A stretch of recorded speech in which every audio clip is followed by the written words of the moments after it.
Today, we are going, since it's a 5-week course, who voluntarily took a 5-week course? On purpose? Guys, just ask why. Just what? It paid for it, so. Paid for it? Okay. Why 5 weeks instead of like the 16-week course in the say it again? Get it done quick. Just get it done quick? Okay. You guys know this is like a sprint. Once we get going, it just goes, right? All right, just a second. All right, so we're going to go over did attendance. We're going to cover some basic campus info. How many of you guys this is your first time, at least on this campus? All right, cool. So we'll go over some basic campus information, course information, policies about the bio department, the class, things like that. And like I said, we'll jump in. We're going to cover chapters 1 and 2 today. The other thing that you guys should be aware of is that I work with my iPad going through. I don't know if Dr. Zhao will do it as well. Come on in.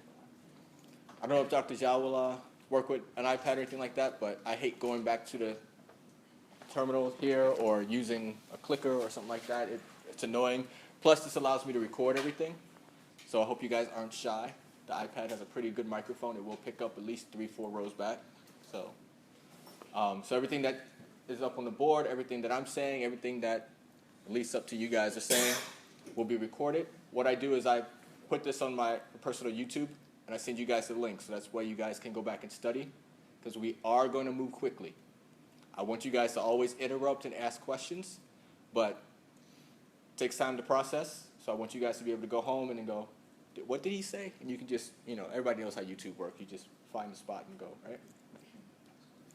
All right. So this campus, it's not typically storm season, beginning of the summer term here, but in case we get a severe storm or anything like that, I need to tell you guys that the shelter in place, the bathrooms, because it's a pretty glass building, so there's no other interior rooms that we can go shelter in. Usually you see the big storms coming, and so I go to the pretty brick building across the hall. You guys can feel free to cram into the bathroom if you want to, but I'm going across the hall or across the quad over there to the next building. They have better shelter in place that are not bathrooms. If we have to evacuate or anything like that, we take all of our stuff with us. We go down the stairs right here, and we go towards the basketball court. We just basically hit the parking lot and keep walking. And so we shouldn't have any drills or anything like that, but in case of any other kind of emergency, that's what we do. We don't ask questions, pick up all the stuff, and we just walk on out. Any questions with that? Okay, cool. If you haven't, Nova has a nice thing. It's called Nova Alert. If you just sign up, you give them your email or your phone number, one or the other or both, they'll send you a message in case something happens. Sometimes the power will go out on the campus, and they'll just text everybody saying, Manassas campus is closed for today, no classes. That's really handy to get in case if any of you are like me and live near the city, you don't need to drive in 20 miles in the campus. Okay? So take time, sign up for Nova Alert. It is worth it. There have been times where I've waken up, look at the phone, there's a message, says campus is closed, don't go in. I roll back over and go back to sleep. So I don't want you guys to have to come in if you don't have to. So take time and do that, please. Let's see. In case there is any emergency, there's a campus police number. That's great. You can have that programmed on your phone. True emergencies, dial 911, or if you can, up here in this room here, in every classroom and every lab, there's a phone and there's a panic button. If you just hit that panic button, it connects directly to police department. So nice and simple in case we ever need it. Haven't needed it yet, but you never know. I already talked about shelter in place. Any questions on safety stuff so far? Things we have to go over every class. Everybody's pretty good? All right. So for this class, we have a laundry list of course objectives. I don't know if anybody went online and just looked at all the course objectives of all the things that we're supposed to cover in general biology, but that's it right there. It's a lot of stuff, and we will cover everything. Well, I mean, you'll get everything throughout the semester. We'll cover the first part of this stuff here. I think with me, we'll get the first 4 points, possibly. But this is a general biology class, kind of like a survey course. So the idea is, yeah, we'll give you some details, we'll give you some specifics, but at the end of the day, I want you to be able to go home every day, tell your brother, sister, mom, cousin, niece, nephew, something cool that you learned today. If you can walk away with something that you didn't know before, that's cool. Sound good? All right. So some information on labs. So this is a laboratory science course. So we'll spend part of our time in the classroom here. We'll spend part of the time down the hall in the lab. We're pretty strict on the lab rules. So that means proper lab attire. Means your shoes have to be closed-toed, closed-heeled shoes. It's going to be warm some of these days. Please do not come in sandals. We cannot let you in the lab with sandals on or flip-flops. They need to be closed shoes. Please don't come in shorts or a short skirt or anything like that. I recommend pants all the time. Your legs need to be covered all the way down to your shoes, basically. If you haven't, go buy a lab coat. That's required for in the lab. You have to have your lab coat on. Some of the labs will require you to wear gloves. That's for your protection. So if you're working with an acid or a base or something else corrosive, you don't want that on your hands. So pair of gloves. That can be purchased down in the bookstore. How many of you guys have already got the gloves and the lab coat? Handful of you. For those of you who haven't gone to get them, there's just bookstores just right downstairs. So you can go ahead and pick that up. You won't need it today, but for all the other class meetings, we'll have lecture, we'll have a break, and we'll go into lab. So definitely get that for tomorrow because we will be in the lab tomorrow. Yeah? Are nitrile gloves with you? Nitrile gloves, yeah. You can buy your gloves wherever you want to buy your gloves. My request is don't buy latex gloves. Some people have serious latex allergies. So nitrile gloves are the ones you want to buy. You can usually get them from Target or CVS or something like that, a big box of them for real cheap. If you want to club together, get one box of gloves. If you have a group of people that have the same hands, by all means, do that. Trying to think, shoulders covered, but that's by wearing a lab coat, you're good. No food, drinks, don't apply cosmetics. That includes chapstick, things like that in the lab. We do work in that lab with microorganisms, so if you can imagine, you don't want to pick up something accidentally and then smear it all over your face. And same thing for cell phones. A lot of people will walk into the lab and then they'll be doing something on the phone, they'll put their phone down like that, right on the bench, and then they'll pick that up, and if they, I don't know if anybody still talks on the phone. Everybody I know still texts, but you put that up to your face and you just put everything on your face. We clean the labs, but a good rule of thumb is don't trust that the class before you actually did their due diligence and cleaned up. So protect yourself with that. If you bring drinks, which I recommend that you bring snacks, dinner, drinks, something like that with you, because we're going to be here for a while. Everybody saw the schedule, right? It's like 3 to 9, 20, 25, something like that. I brought food. We'll take a break. We'll get something to eat. Across this way, there's a Wendy's. There's a pizza place, something like that. Feel free. We'll have time. We'll get something to eat. But none of that comes into the lab. Even if you have a water bottle and it's closed, that stays outside of the lab. So every lab, we usually have just a bunch of stuff lined up right at the door. During lab, you're going to be free moving, so you'll have every opportunity. If you're thirsty, walk on out the lab, get something to drink, go back in. Any questions about general lab policies? No? Okay, pretty straightforward. Attendance. I will start pretty much on time. Dr. Zhao starts pretty much on time also. If it's a quiz or a test that we'll have, and I'll go over that type of thing a little bit, the syllabus. Right. And so we'll start them at the beginning. That'll be one of the first things that you do in the class. If you're going to be absent or you're going to be late, just let us know. It's easy. Ahead of time, we have a testing center. For those of you not familiar with campus, we have a testing center on campus. It's in the building right across, right next to us. Houseman, it's on the 3rd floor. It's really simple for any instructor to put your test, your quiz, or whatever in the testing center with a cover sheet saying this student needs to take this test by this time. It's real simple. You go over there, you say, I need to take the test, take care of it. Let us know ahead of time. Any questions on that? All right, cool. So this is how I set up the course. Dr. Zhao should follow the same thing, but of course he's a different instructor, and every instructor has their own flavor that they put on the course. But this is what he should follow. There will be 3 quizzes in the class. So every Tuesday, so not this Tuesday obviously, but the next 3 Tuesdays, we'll have a quiz. Basically, that quiz will cover the material that we went over in the previous week. So we're going to cover chapters 1 through 5 this week. So your quiz next Tuesday will be over chapters 1 through 5. And it's not a big full-blown test. It's kind of like an in-depth quiz worth 50 points. It's going to be first thing during lecture on Tuesday. At the final class period, you'll have a cumulative final exam. That's going to be the big guys, 200 points. So we'll get back to that, or Dr. Zhao will go over that closer to the time. As part of this course, we use a publisher called McGraw-Hill. They pretty much write every kind of textbook known to man. But they have online content that we're going to give you guys use. I noticed that nobody signed up for it just yet, which is great because I'm going to ask you not to sign up with that yet. I'll show you how, but don't do it until everything gets migrated over to Dr. Zhao's, course shell. That way we don't have to fight with McGraw-Hill's IT department. That's a pain. But basically, there's going to be assignments that are called Learn Smarts. Well, let me ask you this. How many of you guys, if I said before tomorrow, like for class tomorrow, I want you guys to have read chapter 3, how many of you guys would do it? You can be honest, I wouldn't. But I wasn't that good, that type of a student for the class. But most students wouldn't do it.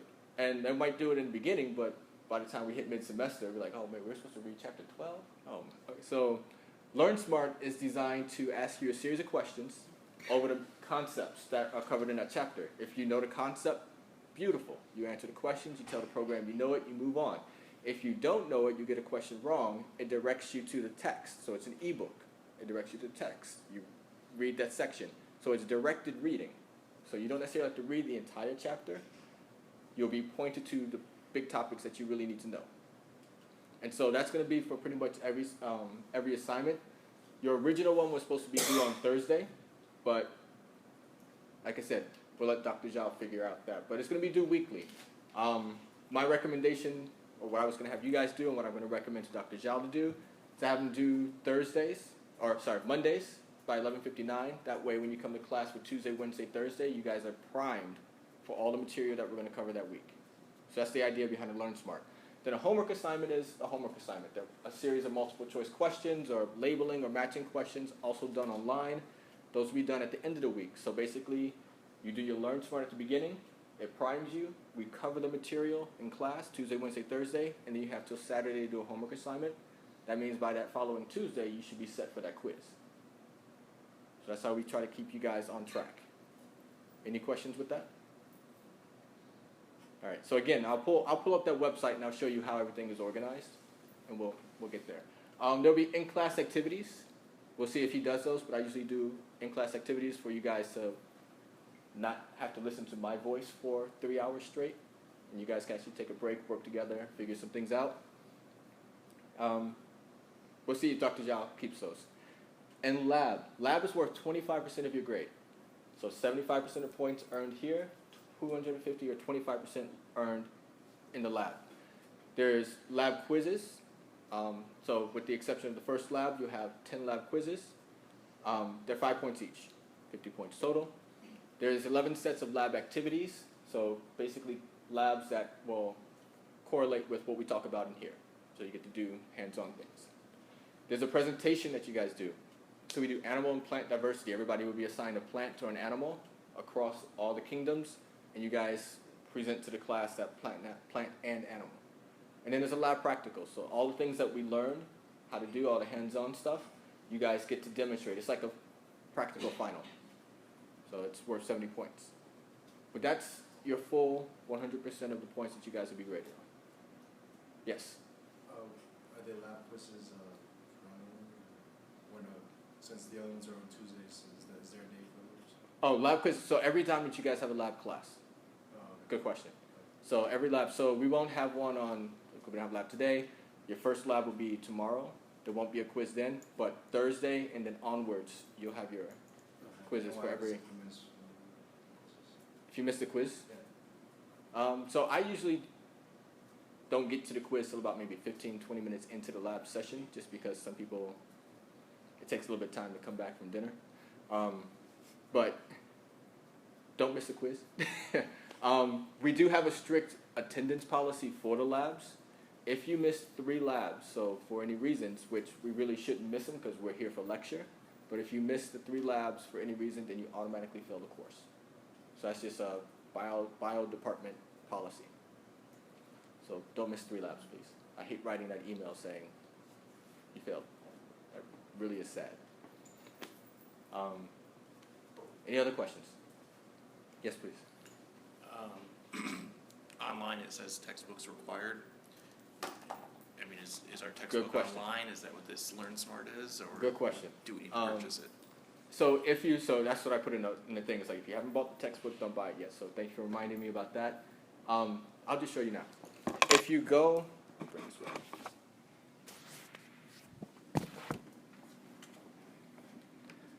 So the way that this will work for you guys, is there anybody have any questions on how to log on to Blackboard? Is everybody able to do that? Everybody's good with that? Okay, so when you go to Blackboard, so this is how I have it set up. Dr. Zhao will have it set up very similarly, because basically I'm just going to copy all my stuff over to him. There'll be an assignments folder. So inside here, you have a folder for each week, so week 1 through 5. In week 1, let me do this, switch to student. Come on in. Hi, is this bio? Bio 101. Yes. Yes, come on in. All right. So if we go to assignments, you have your weeks 1 through 5. And each one of these folders has pretty much everything publisher-wise that you need to have access to. So if you click week 1, it'll show you list of readings. So these are just the first sections in each of the 5 chapters that we're going to cover this first week. All right, so those are not assignments. They'll take you to the ebook. These are the Learn Smarts. So they say LS, Learn Smarts. And so we have one for each 5 chapters. They are weighted differently. And so when you click on them, it'll tell you, this one's worth 4 points. This one's worth 8 points. But all together, they're worth 30 points. So 30 points each week. And then you have a homework assignment. So for you guys, since nobody has signed up, like I said, I checked the roster before, nobody signed up, and I don't want you guys to sign up yet. But to do it, it's very simple. All you would do is to click any of these links. And cool. So it's going to take you here. It's going to ask you, are you already registered with Connect? So if anybody is possibly taking a Connect course before, my recommendation is don't buy anything. Try your credentials and see if it works. Sometimes it does. It's about a 50-50 shot. If you don't have credentials already, then you're going to click Register. I want you to use your NVCC email address. 2 reasons. It helps the instructor match up the account to the student, and then if you have any issues with IT and they need to resolve anything on their side and talking to our Blackboard system, that email is the connection. So don't use your Gmail, don't use your Yahoo, don't use anything else. Use your NVCC email, please. So you can put in an email address. So if I just put mine in there, it's going to tell me that I already have one. What's your email address? CDB289. What is C what? CDB CDB 289. 289. And then there's ABCC. Is that at email? It's at email. I don't know. Dot VCCS. All right, there we go. And there's an S in there. All right, so you put in your email. And it'll go through a check, do you already have an account, blah, blah, blah, blah. If he already had an account, then it would tell him you have an account. What are you doing? So you have a couple of options. If you bought a new book, it comes with an access code. That access code is there. If you, you can put that access code right in here, hit submit, and that'll give you access. If you have not bought a book, you can come here and say buy online. I forget exactly what that price is, but it's not as much as buying a full book and the access code. So for those of you who have bought it and have not unwrapped it yet, feel free to go and open it. And you can do this. It's $125 to do this. And the book downstairs is $200. If for any reason that you're not willing to commit to the course right away, there is a trial, I believe it's either 10 days or 14 days. You go ahead and click start the trial. That will allow you to connect everything up. It will allow you to do the assignments, but after that trial period is done, you'll be cut off. Your assignments and your grades and everything don't disappear, they stay there. So when you're ready to put in an access code or buy online, you can reactivate that and then continue on. So those are your three options. Any questions there? So you don't need a physical textbook. Sound good? All right. Hey. All right. So just want to make sure everybody's with the same page. So if you click any of those assignments, any of those links in the assignments folder on Blackboard, it'll bring you here. You have three options: access code, buy access, do the trial. Everybody good?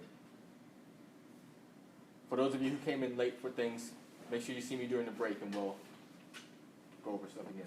Hey, come on in. All right, let's see who came in. So, what is your name? Erin, E-R-Y-N. Aaron. So, what's your last name again? Peters. Peters. One of these days, I'm going to put these in first name, alphabetical order. All right, who else came in? Okay.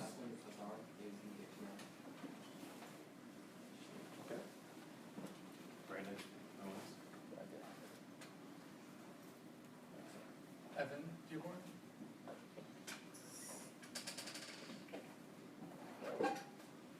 Anybody else walk in? Yes.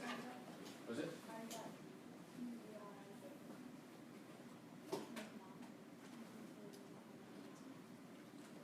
Last name is? Sorry, I can't hear. Simone? Oh, gotcha. There we go. Anybody else that I missed? So no Paul and no John. What about Zandria? All right. Like I said, for those of you that came in a little bit later, definitely come see me during a break, and we'll catch up on everything. All right. Let's see. So that's registration stuff. Once you, all right, get back.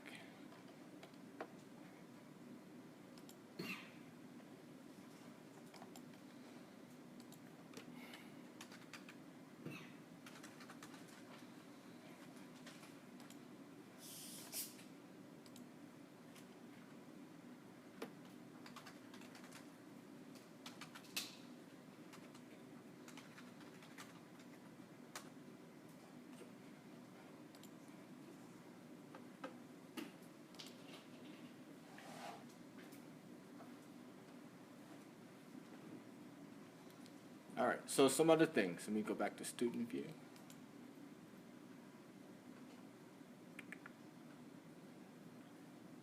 All right, so like I said, you have your assignments folder. Every week is going to have your assignments in there. So like I said, if you jump to week 2, it'll have links to the readings, have links to the Learn Smart assignments, homework, and then this is what I originally planned for you guys to do in class. So everything I put up front for you guys. All right, so if you go to course documents then, well, we'll see. At least for these first couple of classes, I always put the class slides here. I put them in a couple of different formats. I don't know if anybody's explored that yet, but there's 2 PDF files in there. So for today, there's one that does the slides full size. Some people like that. Some people like this way a little bit better. And so I put 3 slides per page with lines next to them. You can take notes that way. So I'll put that up. So this is for today.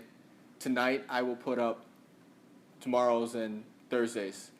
And then after that, for those of you who walked in, I'm Dr. Smith, but I'm only your instructor for the first week. Another instructor, Dr. Zhao, is going to take over for the remaining 4 weeks. So he's going to have a little different style than I do, but he's still good, I promise. But anyway, so you'll have this from me. The other thing that you'll have, if you go to course documents, there's class objectives. So think of this as kind of a study guide. It's a Word document that kind of lists all the concepts that we're going to cover. What I want you guys to do, how to use it, is to download it, put spaces between the concepts, use it as a study guide, start filling things in. So I told you guys I record everything, so everything's recorded on an iPad. My recommendation from previous classes doing this, students will just turn on the YouTube video and sit with the study guide in front of them and just start taking notes. Those students do really well. Some people don't like that. Some people just like to sit back and listen and they can absorb that. Everybody learns differently, but I'm trying to give you guys all the tools you can. So class objectives up there. What I'll probably do is go ahead and give you guys class objectives for the other 4 weeks. I'm not sure what Dr. Zhao will give you, but I'll pass those on to you guys as well, just because they're useful. The last thing will be YouTube links. So I will put the links to the YouTube videos that are made up there in this folder here. So you guys, so after class, I basically just use the iPad, transfer it over, and then I pass you guys the link. So that's course documents. Labs. So you notice that you guys didn't have to buy a lab manual, right? You guys are lucky. You guys are the first ones in a while not to have to buy a lab manual. The previous lab manual we were using cost $120, and we used maybe 2/3 of it, if we were lucky that semester. So we have rewritten all the labs, so that one, they make sense, and two, we can just put a PDF file up online and you don't have to buy a publisher's anything. You just have to be able to print it out. This is the schedule that we're going to have. So I put this up there for you guys. It covers what we're going to do in lecture. It also covers what we're going to do in lab. And so for tomorrow, we're going to do safety and scientific method in the lab. That means you need to come down here and click, download, and print the scientific method lab worksheet and bring that to lab. All right, so I need you guys to print that off and bring. My recommendation, just go ahead and print all these off. Put them in a binder or something like that. Bring them to lab. So that has your instructions, the background, the data interpretation sheets that I'm actually going to collect and grade. Everything is there. Any questions on this? All right.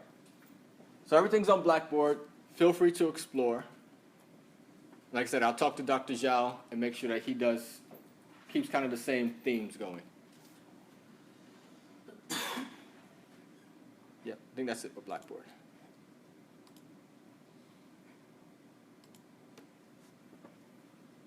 All right, like I said, for those of you guys walked in a little bit late, when we take a break, just come talk to me and we'll catch up on some of the other stuff that we already talked about. All right, let's see, any general questions as we go? All right. Office hours. I am on campus Tuesday, Wednesday, Thursdays, so are you guys. I'll be here probably for the next few weeks too, so if you don't like the way Dr. Zhao teaches, which I'm sure you will, he's a good guy, you can come talk to me too, work through some materials. Those are my general office hours, 1 to 2:30, so basically before class. So you come find me then, or if you need another time to come meet for anything, just send me an email. We can work something out that way as well. Let's see. Anything else? This part right here where it says first set due on Thursday, don't worry about that. We're going to push everything back until Dr. Zhao takes control of the class, and he'll tell you when things are due. Yes? Do we need Scantrons for quizzes and tests? Good point. Yes, bring us a Scantron. So the quizzes will be majority multiple choice. There will be some fill in the blank or short answer, but for the multiple choice, bring a Scantron, and just because we have to grade pretty quickly and get it back to you guys the next day. If you need a Scantron, you can buy them in a bookstore that's downstairs on the first floor. I think they sell them in the vending machine in the cafeteria across the way over there as well. Doesn't work very well? You have to have like exact change to it. Like you can't have like 5s or something. You have to have like the exact change. Oh, that's just. It doesn't work very All right, so bookstore downstairs. We'll let you buy them. But yes, good question. So Scantrons for quizzes and tests. All right. That's the book. We already talked about Connect Plus. We'll swing back around and talk about that again and make sure everybody is on the same page and knows how to access it. Any questions on the getting started with it? Once Dr. Zhao gives you the green light and go, it's pretty straightforward. Find the link, click it, register, give them your Nova email, enter the code, or purchase access. It's pretty, anybody who's ever signed up for any type of account online, it's pretty straightforward. All right. Anybody need a break? We're going to be talking for a while, so don't be shy. Otherwise, we're going to just jump into chapter 1. Let's do it. That's always surprising me. Every class I ever asked that to, they're like, no, just roll. Just go. Let's do it. All right. So our goal for today is to do chapter 1 and chapter 2. Typically in any class for this course, we're going to be covering 1 to 2 chapters a day. It just needs to be that pace to get through everything in 5 weeks. Chapter 1 is nice. It's nice and light. It basically says, welcome to biology. So that's nice and simple. Chapter 2 is when we really dig in and we start working with this periodic table and we start building from the ground up. We start with small. We start with the atoms. Then we start building up. All right. So the idea is to study life. Everybody knows what biology means, right? What's the quick and dirty definition of biology? Study of life. Study of life. So that's what we're going to do. So all life, at least that we know of, that we've categorized, has common properties. So think about a tree. Think about a lobster. Think about a bacteria. Think about us. Think about a frog. Think about an eagle. All these things share common properties, common sort of things that we sort of say is a property of life. All these things have in common. So anybody want to kind of venture what these might be? What's that? Atoms. Yeah, we're all made of atoms. So we have these basic building blocks. What else? Cells. Okay.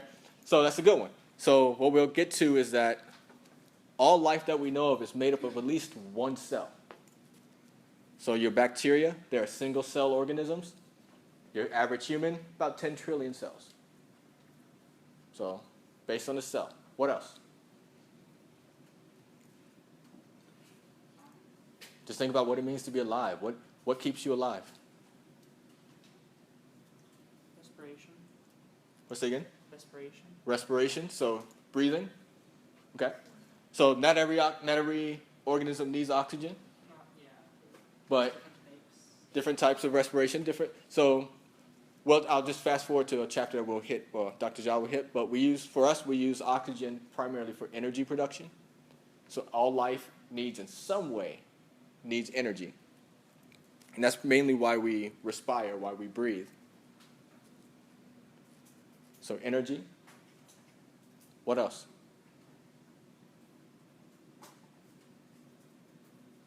All right, if it was 20 degrees, I'm going to break my own rule. It's a science class, so we're supposed to work in Celsius and meters and liters and none of this empirical stuff. But anyway, if it was 20 degrees Fahrenheit outside, that's pretty cold, right?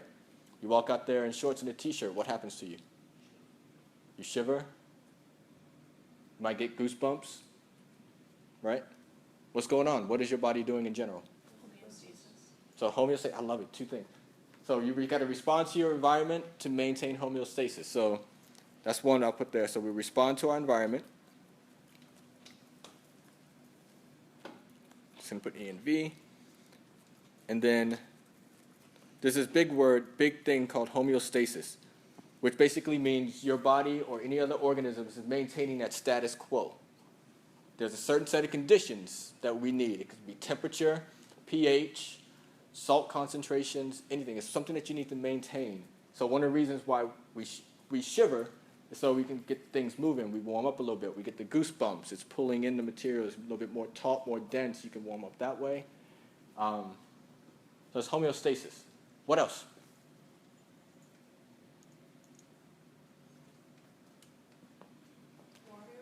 Water. There we go. I like that one. Pretty much all life that we know of encounters and uses water and needs water for something. Carbon? Carbon, we're carbon-based. We're going to learn that organic molecules, these molecules of life, they're all based around this atom, carbon. So that's pretty good. Usually I only get about 3 out of a class. But you guys get we're going to go through a bit, but there's some things, some common themes that we're going to go through in life, or go through this chapter and basically the whole book. But these are some of the root ones. Some of the other ones, order. Everything has an order to it. Even down to a single-cell bacteria, it has an order. Its DNA, its genome, is at a specific location within its cell. It has a skeleton, kind of. We call it a cytoskeleton. It has a scaffolding on the inside. It has an order to it. And then multicellular organisms, so like us, we have an order to us. We're not just an amorphous blob. We have a body plan. We have an order to us.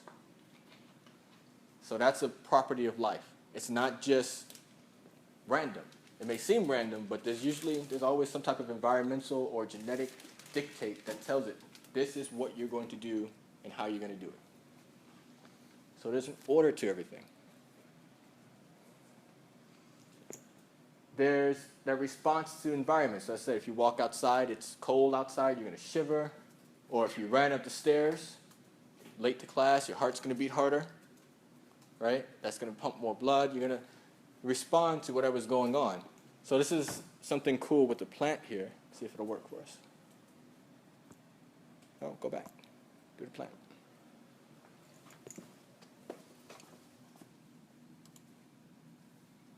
So this guy, he touches the plant, and the leaves curl up. And this is a defense mechanism. So it's not just animals, there's plants, there's insects. All these things will respond to the environment.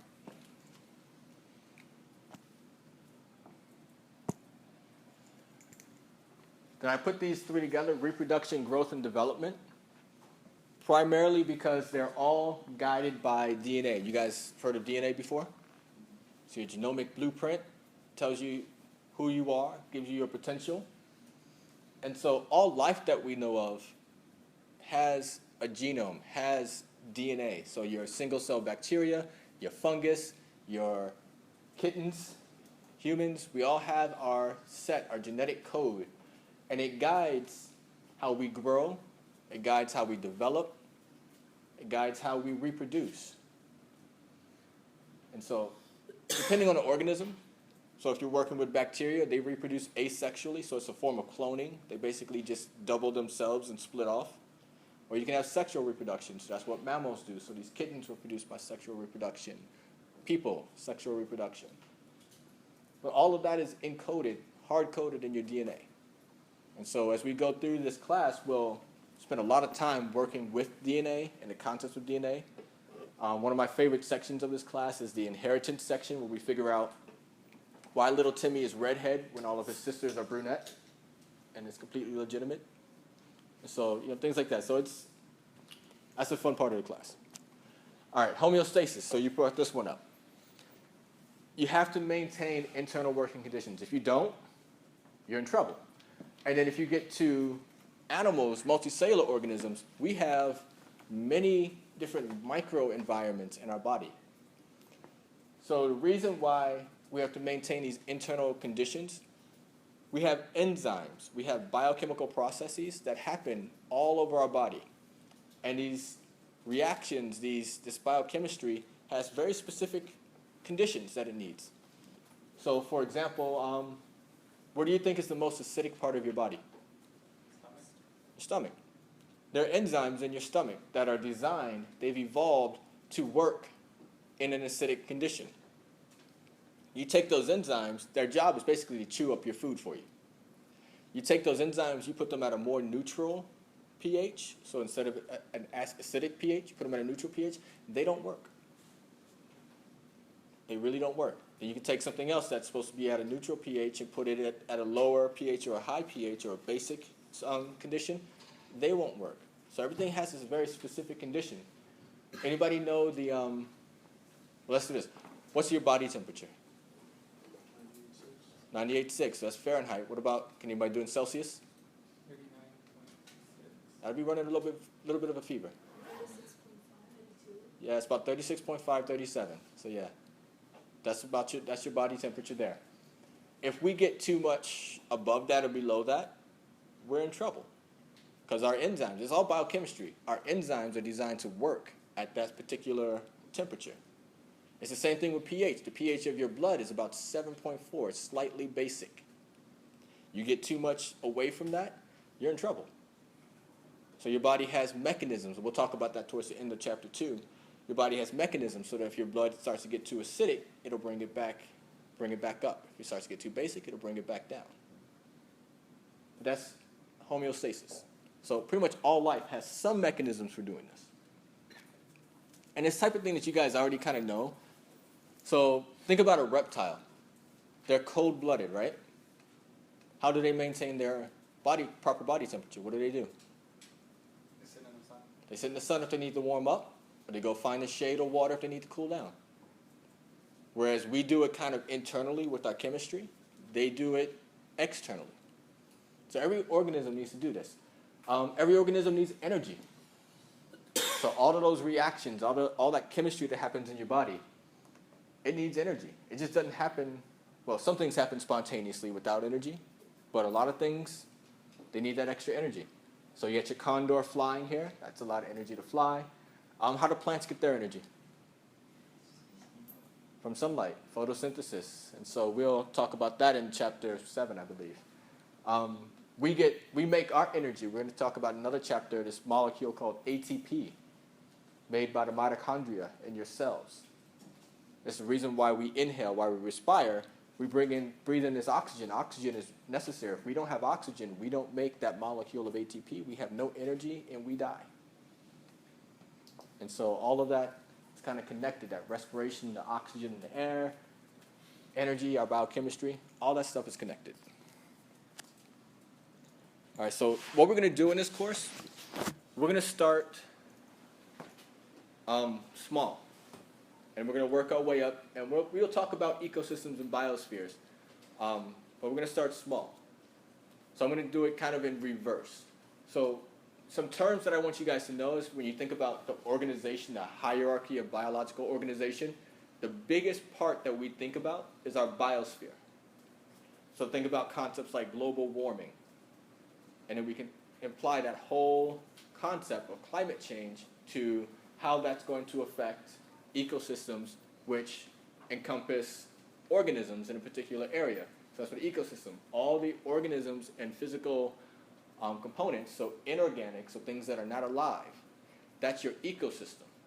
So as places change, the temperature changes, currents in the ocean change, that's going to change your land masses. It's going to change your environments. It's going to allow certain plants to grow. Certain plants are going to die. You change your plants. You change what herbivores can be there. You change your herbivores. You change your predators. All of this is connected. So that's your ecosystem. Some scientists focus on that. Some scientists will focus down on the community. This is where we don't really care about, because we're biologists, we really don't care about the rocks and the minerals and things like that. We'll leave that for the geology folks. We want to know about all the animals that are in that area, or all the bacteria, or all the fungus that are in that area. So everything that's alive in a particular area is a community.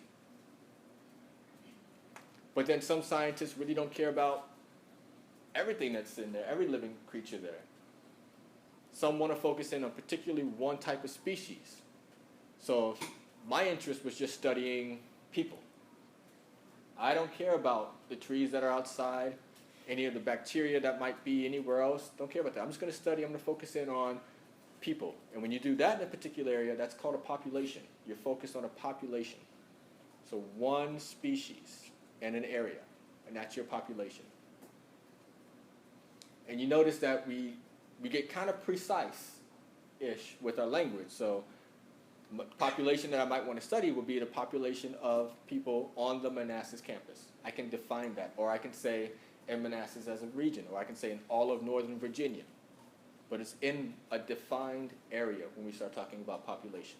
And that's going to be key when we start talking about things like evolution and how populations evolve. You'll define your area.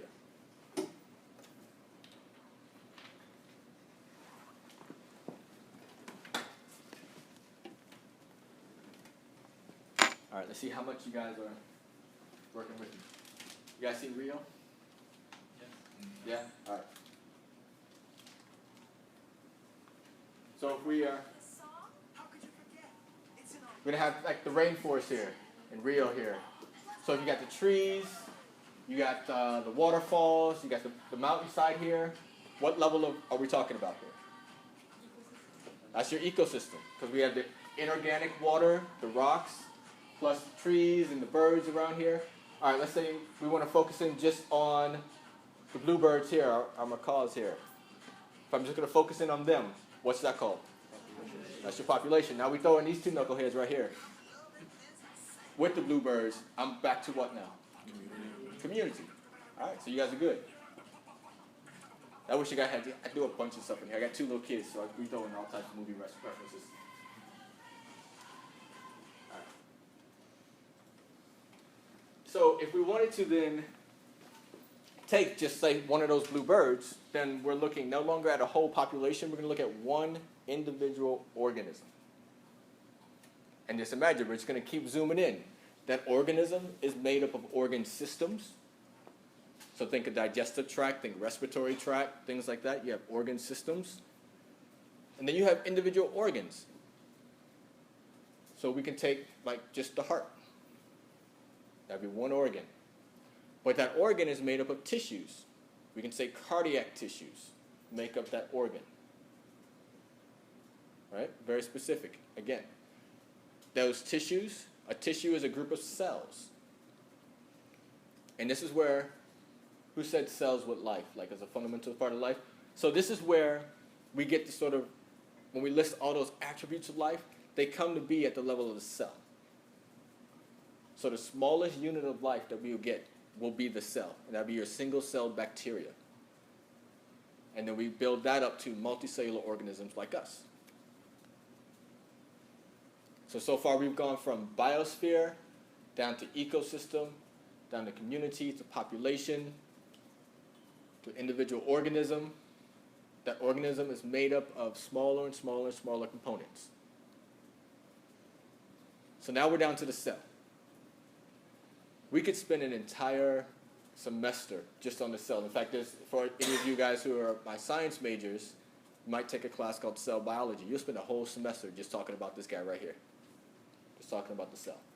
We won't do that in this class, but you spend a lot of time there.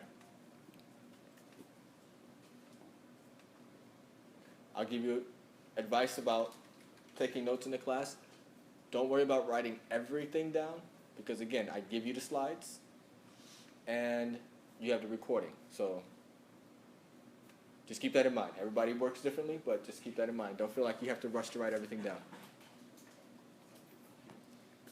All right, so when we get to the cell, and this is, I'm going to flip the orientation on you guys. So we stopped here.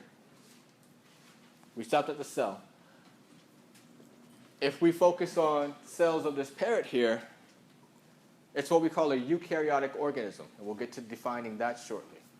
But there's components to the cell, little compartments inside the cell. And those little compartments, those organelles, are made up of individual molecules.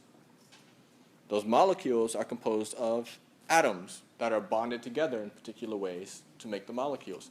Those atoms, those are these guys right here, illustrated on the periodic table of elements. So I'm going to use the word element and atom kind of interchangeably. But that's where we start. So chapter 2, once we get through chapter 1, chapter 2 starts with the atom. Chapter 3 then takes those atoms as we start to put them together, and we're going to make what's called macromolecules. You guys know what macro means? Bigger. So we're just bigger. So we're just going to go from making very simple things bonded together like we did what we're going to do in chapter 2. Chapter 3 is going to be macro. Chapter 4, we're going to talk about the organelles of the cell. We're going to do a little tour of the cell. Chapter 5, we're going to talk about some functions of the cell, primarily how the cell maintains homeostasis, how it lets things out brings things in, controls that. And then we'll just keep building from there. Sound good? So that's what we're going to start with chapter 2. We're going to start with the atom, work our way up.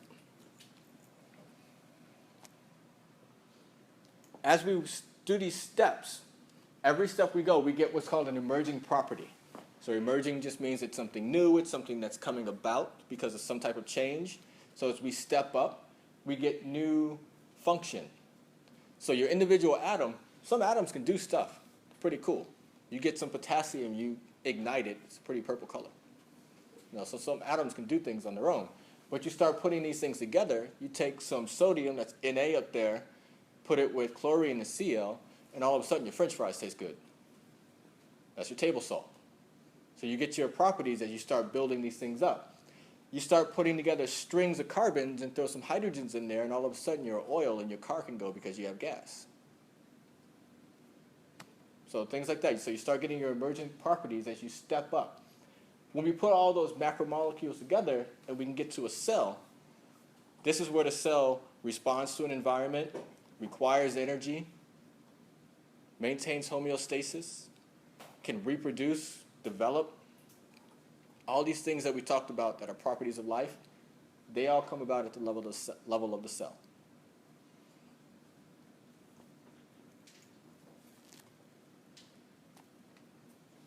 All right. Part of science, as we move through these different levels and we do anything, we love to name things. Scientists love to name things. We call this, when we're naming things in life, we call this taxonomy. So we have different levels. If you guys remember back in grade school, you guys have different mnemonic devices, like to learn the kingdom, phylum, all this stuff. I really don't want you to memorize that because that's just a pain in the butt. And if you need to know the domain, kingdom, phylum, class, order of anything, go to Wikipedia. It'll tell you right there. Just look it up. It gives a nice little section that lists it for you. I will want you to be able to pick out the different domains, and I'll cover that shortly.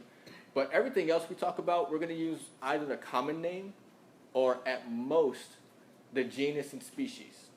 So I might say Homo sapiens or humans. I might say Canis lupus or dog or wolf means it's the same thing. But yeah, so when you look at these different things, domain is up top, your kingdoms, phylum, all the way down to your particular species, and then some things are, like everything is still in the process of evolving. Like, so evolution doesn't ever stop.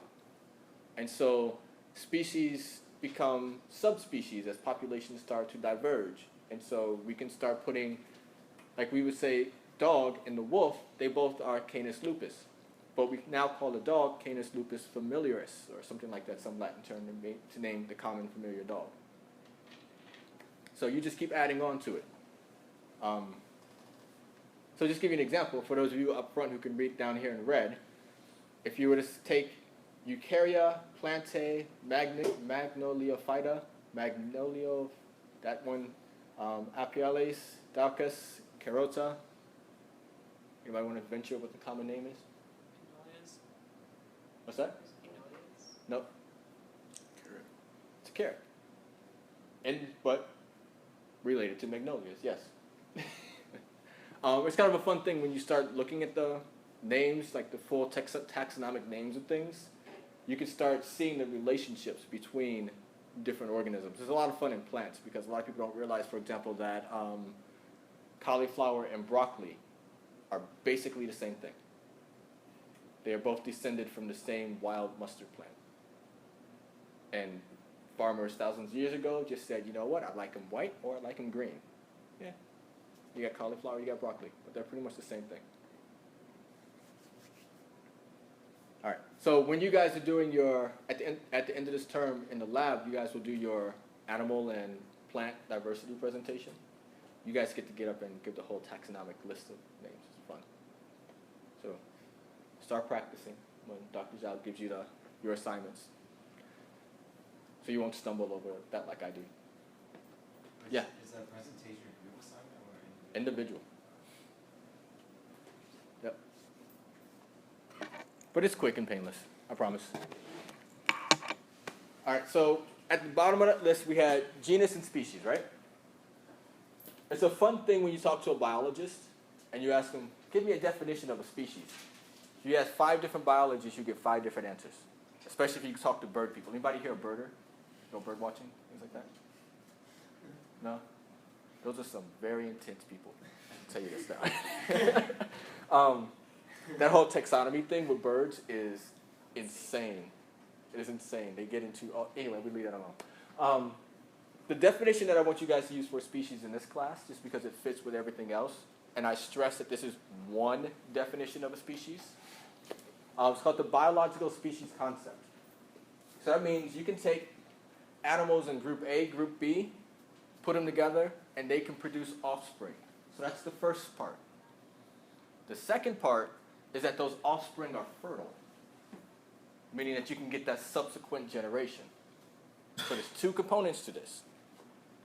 Take group A and B, put them together, play some mood music, and you get, cubs or whatever. Now, second part, they are able to carry on to the next generation. So 2 parts. So, just to give you guys an example here. Equus caballus, or the horse. Or your Equus asinus, you're a donkey. You put those 2 together, and you get what? A mule. Now, common knowledge tells you that mules are what? Sterile. That's partially true. So one of the other things I want you guys to take out of this class is that biology is not black and white. There is so much gray area in there. Textbooks will tell you this, this, and this, and those are facts. No, we're still learning a bunch of stuff. For example, 99% of male mules, you guys know there were male and female mules? Some people didn't quit. So 99% of male mules are sterile, meaning they cannot father children, or colts, or whatever you call them, hybrids. 3/4 of female mules are sterile. So it's a numbers game. The odds of getting a fertile male and a fertile female together to produce another mule, not really going to happen. So just in general, we say, that's the end of the line. You get a mule, that's done. So with all that information, would you call a horse and a donkey the same species? I mean, it's possible to get to that second part, next generation. Not likely. What do you guys say? Same species? Different species? Anybody want to be brave and say something? Different. Different? Okay. We got to vote for different. Anybody want to agree? Tell me your name again. Vanessa. Vanessa. Who wants to agree with Vanessa and say different species? We got some brave souls. All right. Anybody want to disagree? Some brave souls. Very few, though. And a lot of abstention. That's okay. We'll change that. We'll change. You guys will get to know each other. All right. Let's take our Panthera leo and Panthera tigris. Put those 2 together. Well, specifically a male. So you get Mufasa here, and you get Disney female tiger. I know a female chef. No. There is. Kung Fu Panda. Tigris. We're good. We move on. All right. So you got Mufasa and Tigris. Where does Mufasa live? Africa. Where does Tigris live? Asia. Over there, right? So, they getting together? Unlikely. Unless they're at the San Diego Zoo and Tigris does a kung fu backflip over the enclosure and goes visit Mufasa, right? If that happens, you get the big kitty over here called a liger. That's a big cat. Bigger than a tiger. And you guys know which one is biggest, tiger or a lion? Male tiger, male lion? Tiger. Tiger's bigger. All right, just so you know. The reason tigers get bigger, this is sort of an aside thing, female lions have a gene that restricts growth. All right, so lions have the ability to be really, really big cats. If you ever see a fossil of once upon a time what used to be the American lion, we used to have lions on this continent, those are big cats. They used to be really, really, really big. But anyway, so when you take tigress over here, she doesn't have that gene to restrict growth. So you get the big liger over here. That's the big cat. About 50% of them are sterile. So we've gone up from that 3/4 times, or 70, or was it 25% times 1% chance of having a fertile pair for mules to 50-50 shot now for getting a couple, I guess 25% chance for getting a fertile couple for your ligers. Same species? Yes, no? We got a yes? A yes? I'm not going to tell you an answer. It's one of those gray areas. It can go the other way too. If you have a male tiger and a female lion, it's called a tyon. And those are about the size of our male lions. Because again, that gene comes in and restricts growth from the female lion. So tyons and ligers, kind of cool cats. But keep that in mind when we start talking about species. That's what we're going to talk about. It's going to come up very prominently when we talk about evolution. All right, so think back to your taxonomy now when I showed you a couple of slides back. I want you guys to know the very top of that tree. So that was domains. We have 3 domains. We have bacteria, we have archaea, and we have eukarya. Now, most people have heard the term prokaryote, right? Kind of, sort of? So prokaryote is a term that is typically used in biology. It's a general term that means an organism that does not have a nucleus. So that's what a prokaryote means, does not have a nucleus. So your bacteria and your archaea are single-celled organisms that do not have a nucleus. So they're prokaryotes. Now the difference between bacteria and archaea, they look very much the same if you look at them under a microscope. But the big difference is that your archaea, you'll find in extreme environments. So think your thermal vents in the ocean, around a volcano, around a geyser, and a salt lake, anywhere like that. You find them in extreme environments. Those will be your archaea. The kind of interesting thing is that biochemistry-wise, they're a lot closer to us than they are to bacteria. So that's why they got their own domain, is because they don't fit neatly into bacteria. Everything else that you can think of falls into eukarya. So has a nucleus. So that would be your insects, your fungus, your plants, all of the animals. All those guys fall under eukarya. Meaning we have a nucleus, all of our cells have a nucleus. Well, again, gray area. Your red blood cells do not have a nucleus.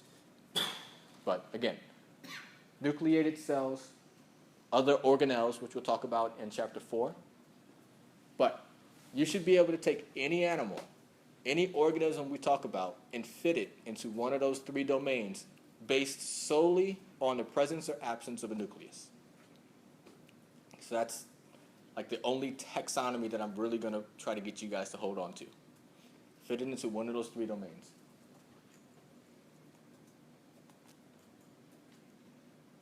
One of the things scientists like to do, they like to draw trees of life, call these phylogenetic trees.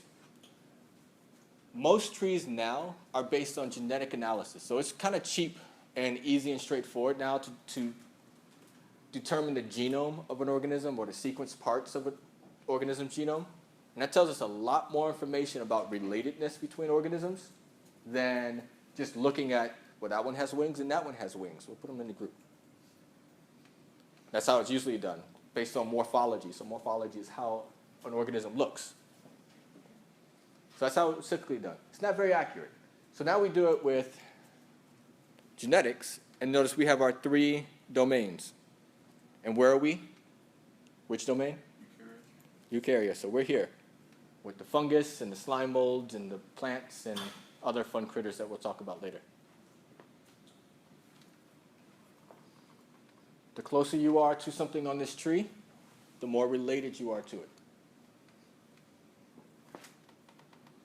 It's kind of interesting to think about how closely related to us, or how much in common a slime mold has to us. When we start talking about, or when Dr. Zhao starts talking about a lot of chemistry and things like that inside the cells and functions, nature didn't reinvent the wheel for every organism. There's pretty much one way to make ATP and how to make energy, and even bacteria do it. Pretty much the same way that we do it. So, all kind of related. The other big thing is DNA. Every form of life that we know of has a basis in DNA. It's genetic code. That's its blueprint. Tells it who it is, what it can do, how it's going to respond to the environment, how it's going to grow, how it's going to develop. That's your blueprint. And it's everything from a scorpion to the alligator. These little guys, I'm hoping we can get live samples in the lab for you guys. By the time we get to the microbiology lab, those are diatoms. They look really kind of cool under the microscope. And then this guy right here, it's a glass sponge. You guys know what a sponge is? It's a sea creature under the, think SpongeBob. My favorite one is a glass sponge. It literally takes the silica from the sand around it and gives itself a glass skeleton. So, and all that information on how to do that is encoded in its DNA. So that's, I don't know. My background is a molecular biologist, so I worked with a lot of DNA, genetic engineering, things like that. So if I was here for that part of you guys' class, you'll see me get really excited about this stuff. I have a lot of fun with it. All right. So the whole thing that we're going to talk about, all the information that we're going to talk about in this class, came about through the process of science or the scientific method.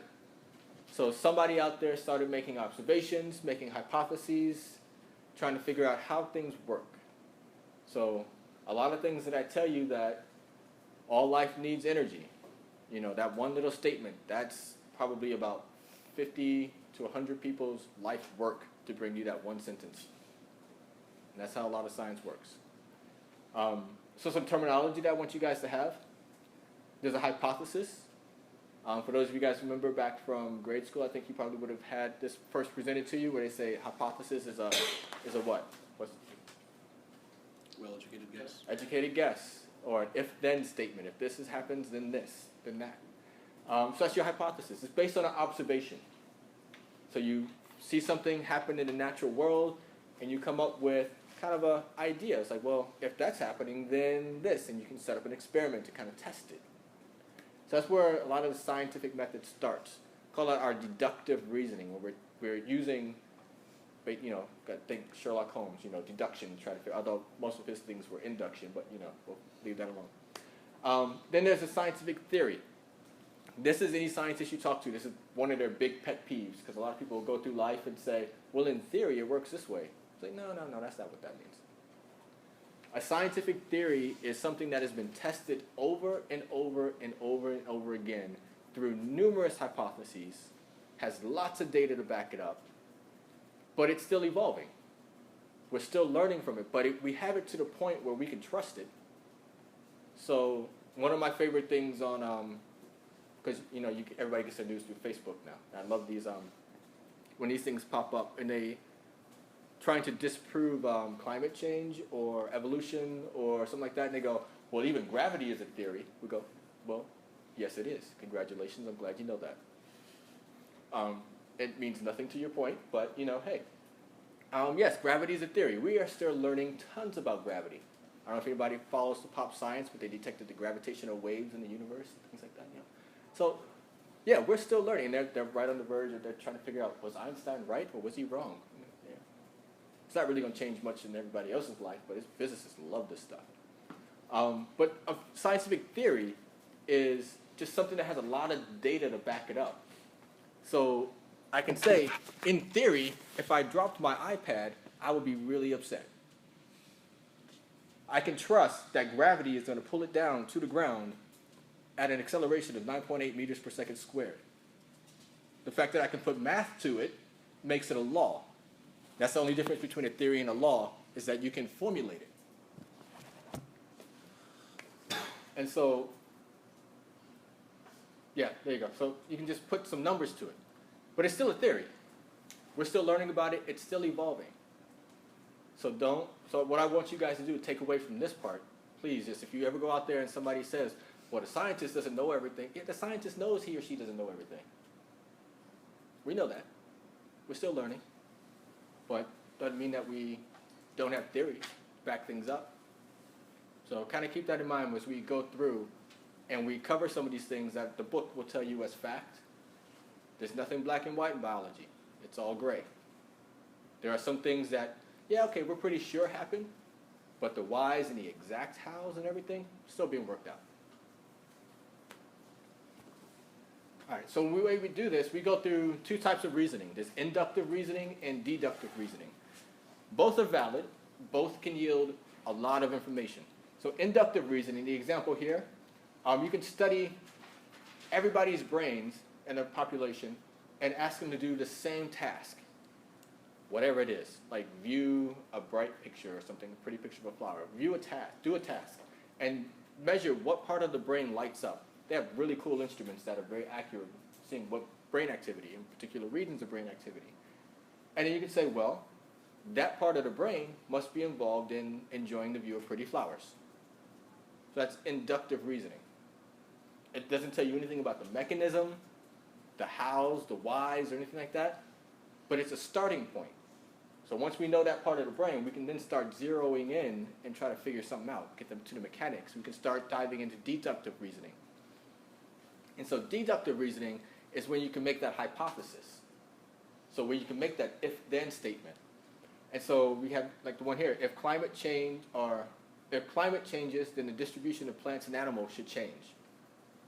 So that's your hypothesis. So we can test that. You can look at the distribution of plants and animals over time, keeping track of how the climate was changing in that particular region, and see what happens. That's called evidence, facts, nothing alternative about it, if anybody's following politics.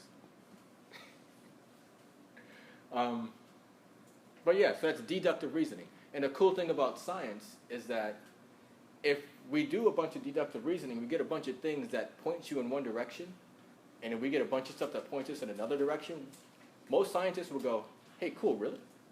And you follow where the data goes. And that's what I'm going to want you guys to do in lab, is that you're going to be working in groups. Groups are like sort of 3 or 4 students each. Some groups are going to get some data going this way, some groups are going to go this way. Doesn't mean that you're wrong or you're wrong. Look at your data and look where it leads, then go over and look at their data and see where that leads. Try to figure out why. That's the cool part, when things disagree. That's when you can figure out what else is going on. So that's what I want you guys to focus on when you get into the lab. How are we doing so far? Doing good? Haven't lost anybody yet? Nobody snoring yet? That's good. All right, cool. So your basic scientific method is this. You make an observation, and this is key. You have to be able to observe something in the natural world. The scientific method does not apply to anything supernatural, anything spiritual, anything like that. It is in the physical, natural world. That's what science focuses on. You ask a question, form a hypothesis, and you make a prediction. That's how you set up your experiment. If this, then that, and we can set up a controlled experiment for it. Once you do your experiment, you can look at your results. Either the results will agree with your hypothesis, or they won't.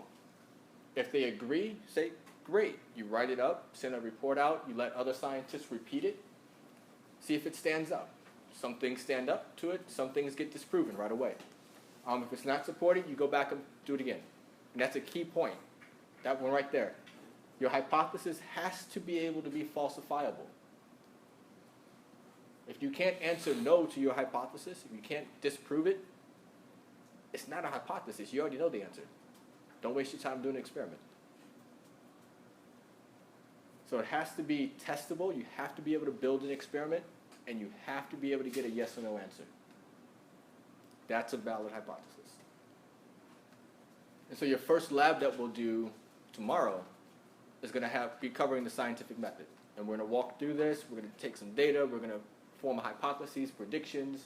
We're going to do observations. We're going to do all of these steps so you can see how it works. And we're going to talk about the different components of an experiment as well. All right. So when you go through science, you study at all different levels. You can study at the ecological level. You can look at different species. These guys are doing observations and taking measurements like this, so it's not really hypothesis driven.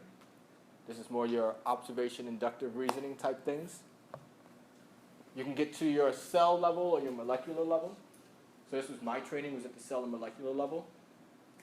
I think Dr. Zhao's training was as well, molecular level. You need a lot more deductive reasoning style science going here, your hypothesis driven science done at this level. Not so much just observation. The best one though is the systems biology. So this is the concept that nothing works on its own. No atom, molecule, cell is doing something just all by itself. You're a multicellular organism. Everything's connected. And so when one part of you changes, it's like a ripple effect. It affects all of you. So there are scientists that use some really high-powered computers, and they try to figure out all the connections there, which is kind of a fun thing. That goes way over my head. But it's kind of a fun concept to try to piece together. All right, so overall, what I want you guys to get out of this course, I want you guys to be able to go home every day and tell your mom, brother, sister, aunt, uncle, niece, nephew, anybody, something new. So let's work on this. What was something new that you learned today? I wonder why ligers get so big. There we go. Cool. What did you learn today?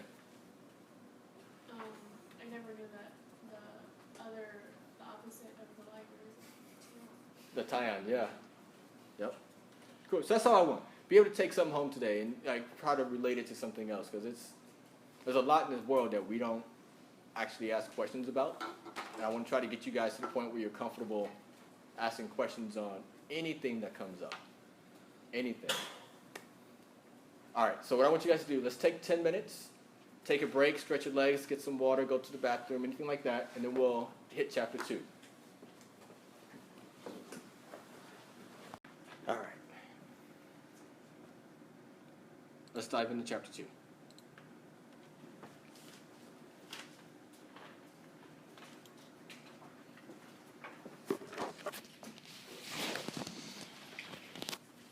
All right, so just like we said in chapter 1, we're going to start small. We're going to start at the atom.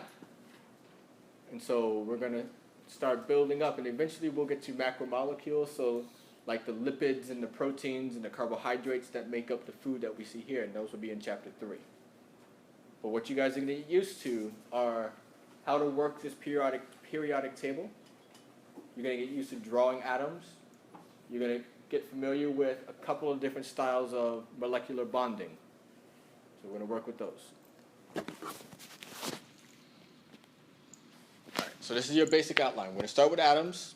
We're going to hit the bonds. We're going to talk about water, because water is extremely important. We talked about that with the properties of life. Water is definitely important. And we'll talk about homeostasis, specifically the pH, and how buffers are used to maintain that pH in an organism. All right, so let's talk about atoms. These guys, as far as we're concerned in this class, this is the smallest functional unit of matter. Don't tell that to my physics friends, because they'll argue with you. But as far as we're concerned, the atom, smallest functional unit of matter. This is most you can break it down. So each atom is an element. That's why it's called the periodic table of elements. When we think about an atom, this is called the anatomy of the atom. In the center is the nucleus of the atom. There are 2 subatomic particles in the nucleus of an atom. They're your neutrons and your protons. Orbiting the nucleus, you have your electrons. So there's 3 components to an atom. Your protons and neutrons in the middle, and your electrons orbiting. What charge do you think a proton has? Positive charge. And an electron? Negative charge. And a neutron? No charge, neutral. One of the few times biology, or I guess this is chemistry, so they tend to make more sense than biology. But the names line up. Now the electrons, they're set in what we're going to learn are orbitals, or shells. Your book is going to call them both. And they're held in place because opposites attract. And so if we have what we're going to call a neutral atom will have the same number of protons in the nucleus as it does electrons orbiting around.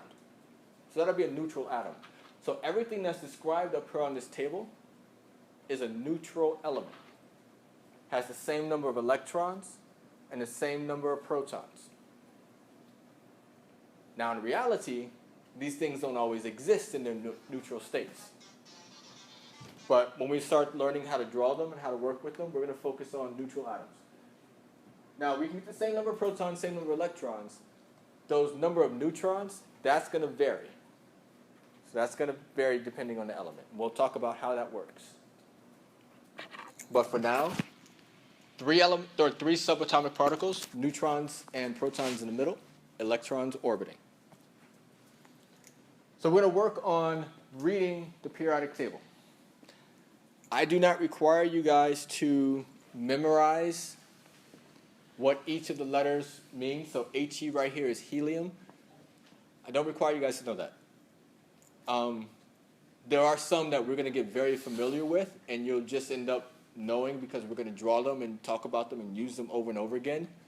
But on an exam, on a quiz, I will say He and then put in, or say helium and then put in parentheses He so that you know how to find it on the table. So I'll give you all the guideposts for it.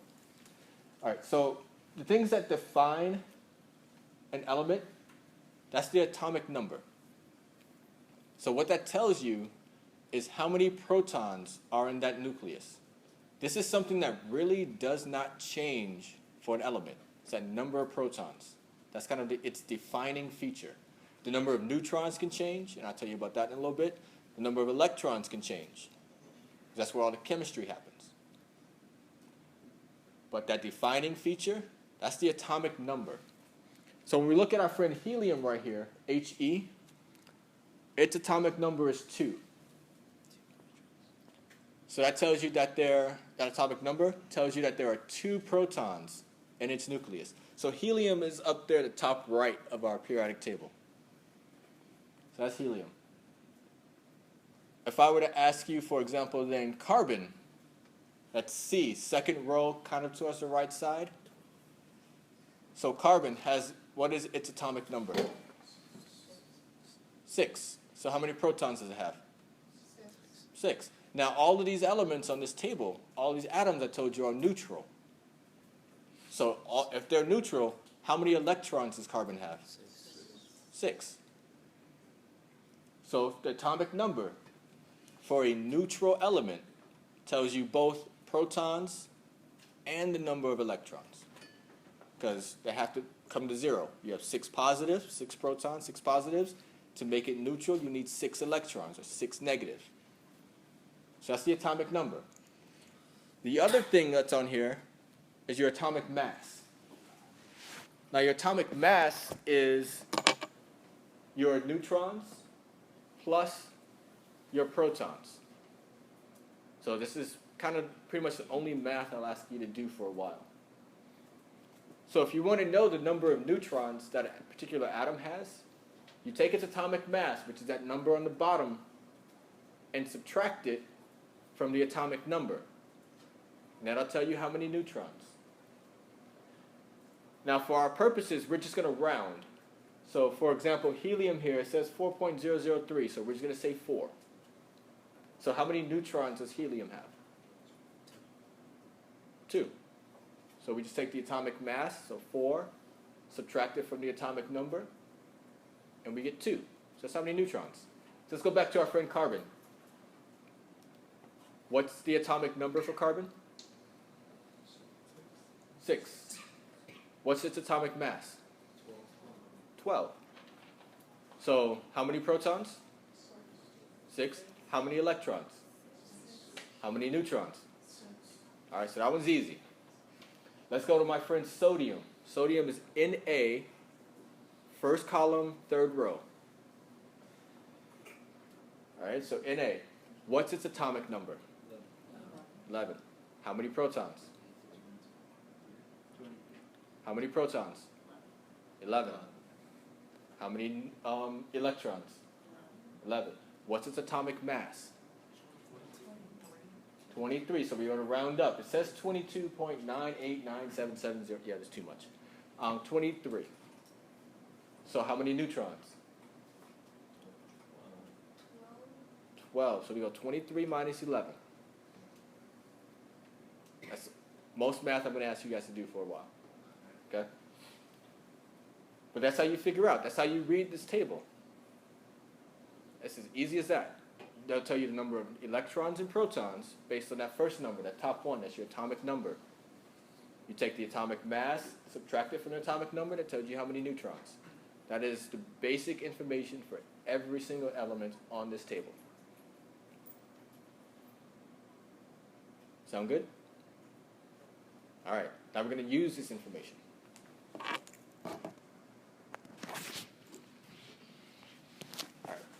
Any time I'm going to ask you guys to do this, I'm not going to, on a quiz or an exam or anything like that, what I normally do is I give you a periodic table attached to your quiz. So that way you don't have to keep craning your neck to look up there. I think Dr. Zhao actually just put the table up on the board up front. That doesn't help for anybody who has distance vision issues and they like to sit in the back of the classroom.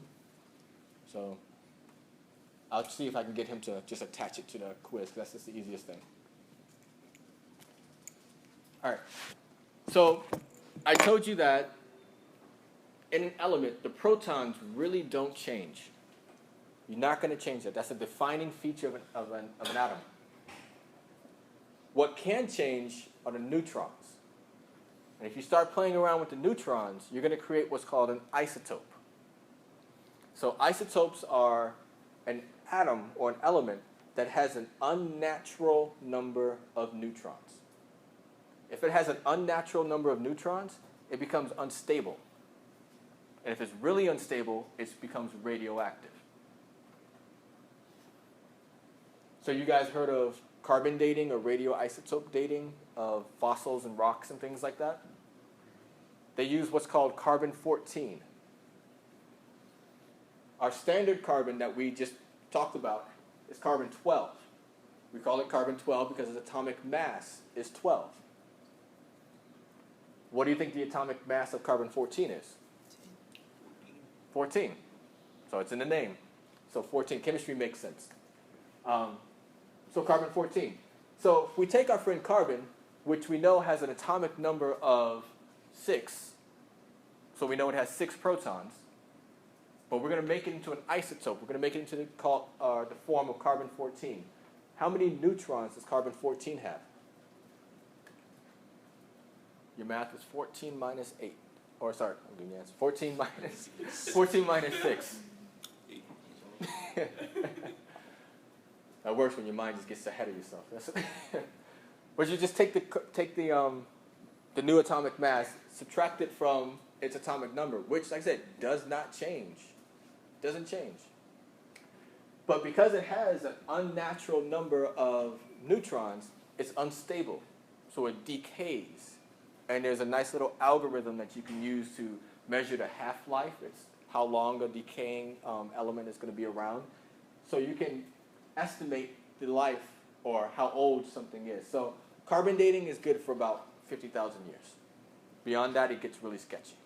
So you can use other isotopes to do dating, to go back hundreds of thousands of years and millions of years. But that's an isotope. Same number of protons, because that's the defining feature, but you have an unnatural set of neutrons. Isotopes are used for medicine as well. So I had a friend a couple of years back, she had thyroid cancer. And so she had to actually have her thyroids removed. You guys know what the thyroids are used for? In the body, human body? Regulates weight. It maintains weight. So it does a lot of hormones that control your appetite, your weight, a bunch of other things as well. Homeostasis, basically. So she takes a lot of hormonal supplements to try to keep things balanced.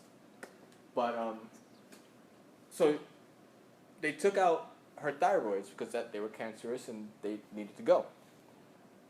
When that was done, in order to see if they got all of the cancerous cells, they injected her body with a radioisotope, a tracker. Now, the cool thing about atoms and elements, your cells, our biology does not distinguish between a normal element and an isotope. They look just the same. And so cancer cells, one of the hallmarks of cancer is that they're rapidly dividing. And so they're going to take up the radioactive tracker a lot faster than your normal cells will. And so you can do a full body scan then, and anything that lights up, that's where your cancer is. So in this case, this is a person looking at the thyroid, and you can see that that's where the cancer cells are. In the bladder and around the liver, just naturally take up things that are very metabolically active. So those always light up. But my friend, when she got her thyroids out, then had to be injected with the radioisotope. They put her through the scan. And the problem with that is that she's radioactive for about 2 weeks. So they had to shut her into a motel and just keep her in a motel. And people brought her food, leave it at the door, and back away slowly. She got like a throwaway phone because everything you touch becomes radioactive. So they had to keep her in that room for 2 weeks until the radioactivity died down. She was really bored. There's only so much TV you can watch in a hotel room. All right, so that's isotopes. They're very useful. All right, so let's talk about what's important in life. So there's a bunch of elements up here, but we're not going to talk about all of them. There's a big four that I want you guys to know. There's oxygen, carbon, hydrogen, and nitrogen. So they're O, C, N, and H up on the periodic table. These guys are about 95% of who you are. 95% of your body are made up of 4 atoms. That's it. That's 95% of you. Oxygen, nitrogen, carbon, and hydrogen. Carbon, oxygen, hydrogen, nitrogen. And it's the same thing for pretty much all other life forms that we know of. Made up primarily those 4 elements. Now there are other things that we're made up of and we need, but we don't need them in a large amount. So we have, you guys heard of trace elements, trace minerals? Anybody look at the side of a cereal box or bread packaging and you see the different things, like you might see iron and magnesium and manganese and zinc, things like that? So these are things that enrich our foods. And the interesting thing about these is that we don't have a lot of nutritional deficiencies in the developed countries in the United States because we eat a lot of processed foods, and a lot of the processed foods we have get fortified with a bunch of these things. You go to developing countries, they don't have a lot of the fortified and processed foods, and so they might have an iodine deficiency or a zinc deficiency or things like that. And so kind of thing to keep in mind. We don't need a lot of this stuff. It's less than 0.01% of your total mass, so it's very small. But they're very important. I don't need you guys to memorize this list. More importantly, just know what a trace element is. It's something that we need, but we only need a small amount. So to give you an idea of why we need them, iron is one of these elements that we need a small amount. What does your body use iron for? Blood. What's it doing in the blood? Creates blood, moving oxygen. Moving oxygen. So there's a protein called hemoglobin in your blood cells. It needs iron to coordinate grabbing oxygen and taking it all around your body. If you don't have iron, you become anemic. Right? What's a key sort of characteristic of somebody who's anemic? Was it? Dizziness and fatigue. Oxygen is required to make energy. If your cells in your body cannot get enough oxygen, they cannot produce energy. So that's the fatigue. So that's anemia. You don't have iron. So eat your spinach, eat your red meat, whatever one. A lot of things to get iron. Iodine. Iodine is required by your thyroid for proper hormone production and trafficking in your body. If you don't have enough iodine, you get what's called a goiter. And so your hormones don't traffic properly. And so on this person's neck here, that's an enlarged thyroid because she does not have enough iodine in her diet. Like I said, most people in developed countries, we don't really think about this stuff because If you put salt on your french fries, things like that, most of that, especially if you use sea salt, has a lot of iodine in it. Then there's fluorine. Where do we find fluoride? Everywhere. You're drinking water. Most city or county municipals will put fluorine in the water. Some more than others. You find it in your toothpaste. Depending on your dentist, they'll do a fluoride treatment every time you get there. They put it onto your teeth. And so you find these minerals, things everywhere. They have their purposes. All right. So we talked about our atoms. Where do we find the neutrons and protons? In the nucleus. We find them in the center. The electrons are orbiting around. So what I'm going to show you guys how to do is to draw the electron diagrams. This is very basic. Don't get scared for those of you who sort of panicked through chemistry class or are afraid of anything like that. It's going to be very basic. In fact, if I were to show this to a chemistry professor, they'll probably knock me upside my head. But anyway, I'm going to give you the basic rules for drawing atoms. And we're not going to draw all of them. We're going to stick to the first 3 rows because that's where chemistry makes sense. You get past those rows and yeah, you get all these other random rules. All right, so the electrons are in orbitals or in shells around the nucleus. Each shell can only hold so many electrons. In fact, the first shell can only hold 2. So once that shell is full, all other electrons need to go up to the next shell. The shells after that, so your second and your third shell, that's as far as we're going. Those ones are full at 8.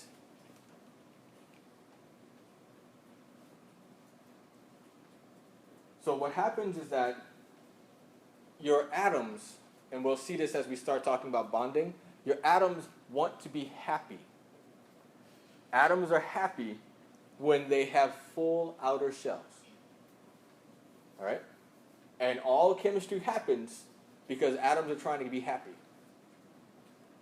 They're giving away electrons so they can have a full shell. They're accepting electrons so they can have a full shell. They're sharing electrons so they can have a full shell. That's why all the chemistry happens. So as I said, the chemistry happens at the level of electrons. Those protons and neutrons, they're just kind of chilling in the middle. They're not doing much.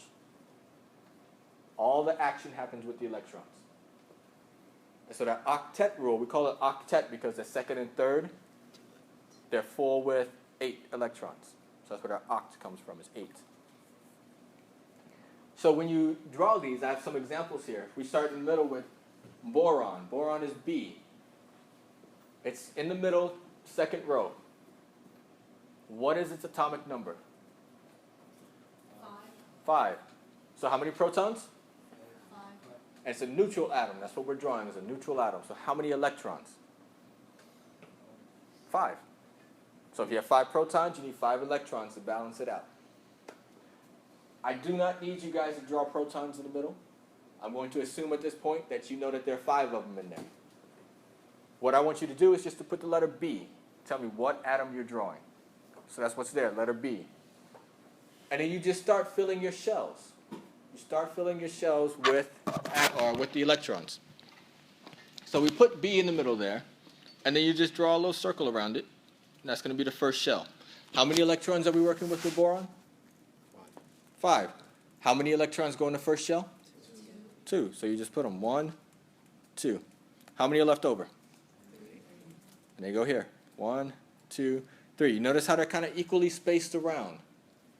That's going to come into play when we start doing bonding things. So let me ask you this question. Is boron happy? No, Why not? needs 8. It needs 8. It only has 3 in that outer shell. It's not happy. It needs to figure out some way to get 5 more. And it does that through chemistry. It does that through bonding. We'll get there in a moment. You do the same thing with neon. You do the same thing with magnesium. So magnesium is a big one. We'll draw him a couple of times. So you put Mg in the middle. If you look at magnesium, he's second column, third row. What's its atomic number? How many protons? 12. Do we care about that when we're drawing it? Now we're just going to write Mg. All right? How many electrons? 12 electrons. Okay, so we're Mg, magnesium, 12 electrons. How many in the first shell? How many in the second shell? 8. So 2 and 8 makes us 10. How many do we have left over? 2. How many in that last shell? 2. So it's a total of 12. So 2 in the first, 8 in the second, makes 10. 2 left over for the third. Is magnesium happy? Nope. So All right. it could have like as many levels, but if it doesn't have any, it's not. It's not happy. Right. It has to be full. Again, this is just keeping with the first 3 rows. We're not going to go beyond that. You go past that, you go to that 4th row and things start getting silly. All right. So that's the basics of it. We're going to practice.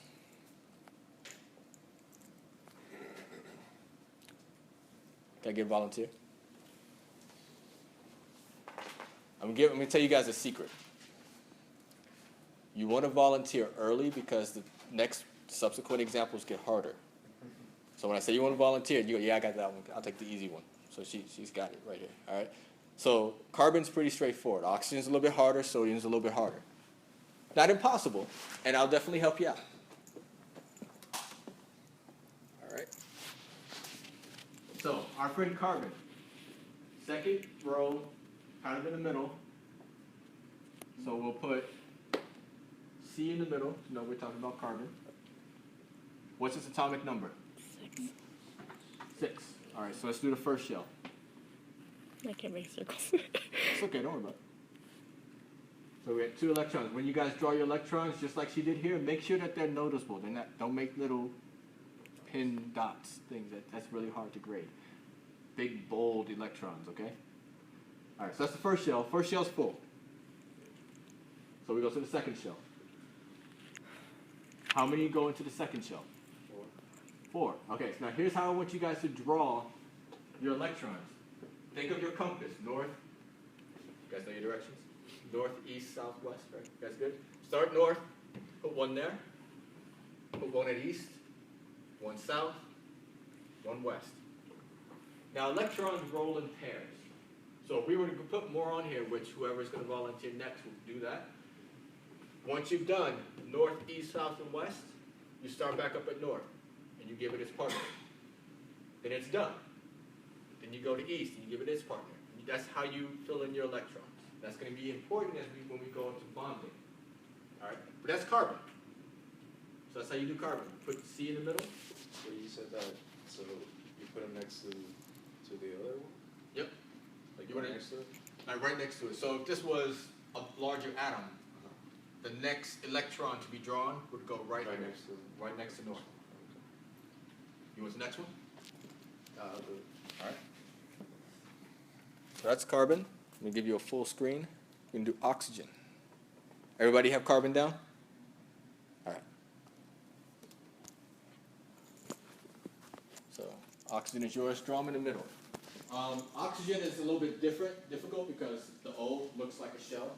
So we'll get over that. I trust everybody can do this. All right. So let's look at oxygen. Second row again, kind of off to the right side. What's its atomic number? 8. 8. So that means how many electrons? 8. 8. So 2 in the first. And how many are going to go in the second? 6. 6.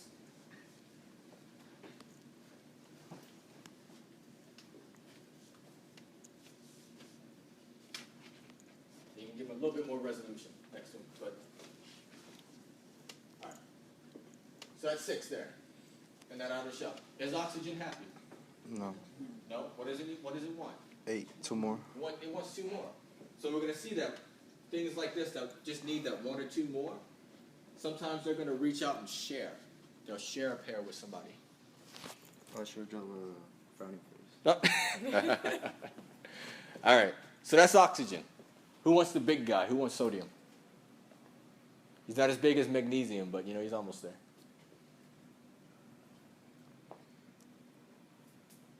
Don't make me pick on somebody. We're still at the beginning. When we get to the bonding stuff, that's the harder stuff. Anybody want to take this one? Sodium? I'll help you out. Na. Who wants it? Oh, come on. All right. Who's going to jump at it? Anybody? Anybody? Anybody? All right, you got it. So sodium. First column, third row. How many electrons? 11. We know that because of what? The atomic number. This thing is awful.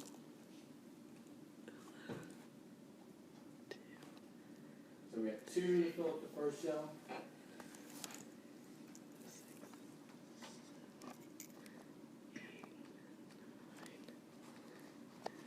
Second shell is full with 8. How many are left over to go into the last shell? 1. Sodium happy? Not at all. No. Sodium, yeah, it's just sad. So what you're going to see here is that, so chemistry follows the path of least resistance. What's the easiest way for sodium to be happy? Give it away. So if you kick out that electron, if you just take this one right here and say, go away, now that second shell is full. So that third shell goes away, that second shell is full, and sodium is happy. But sodium now has 1 less electron than it should have. What happens to its charge? It becomes positive. Because the protons didn't go anywhere. It still has 11 protons.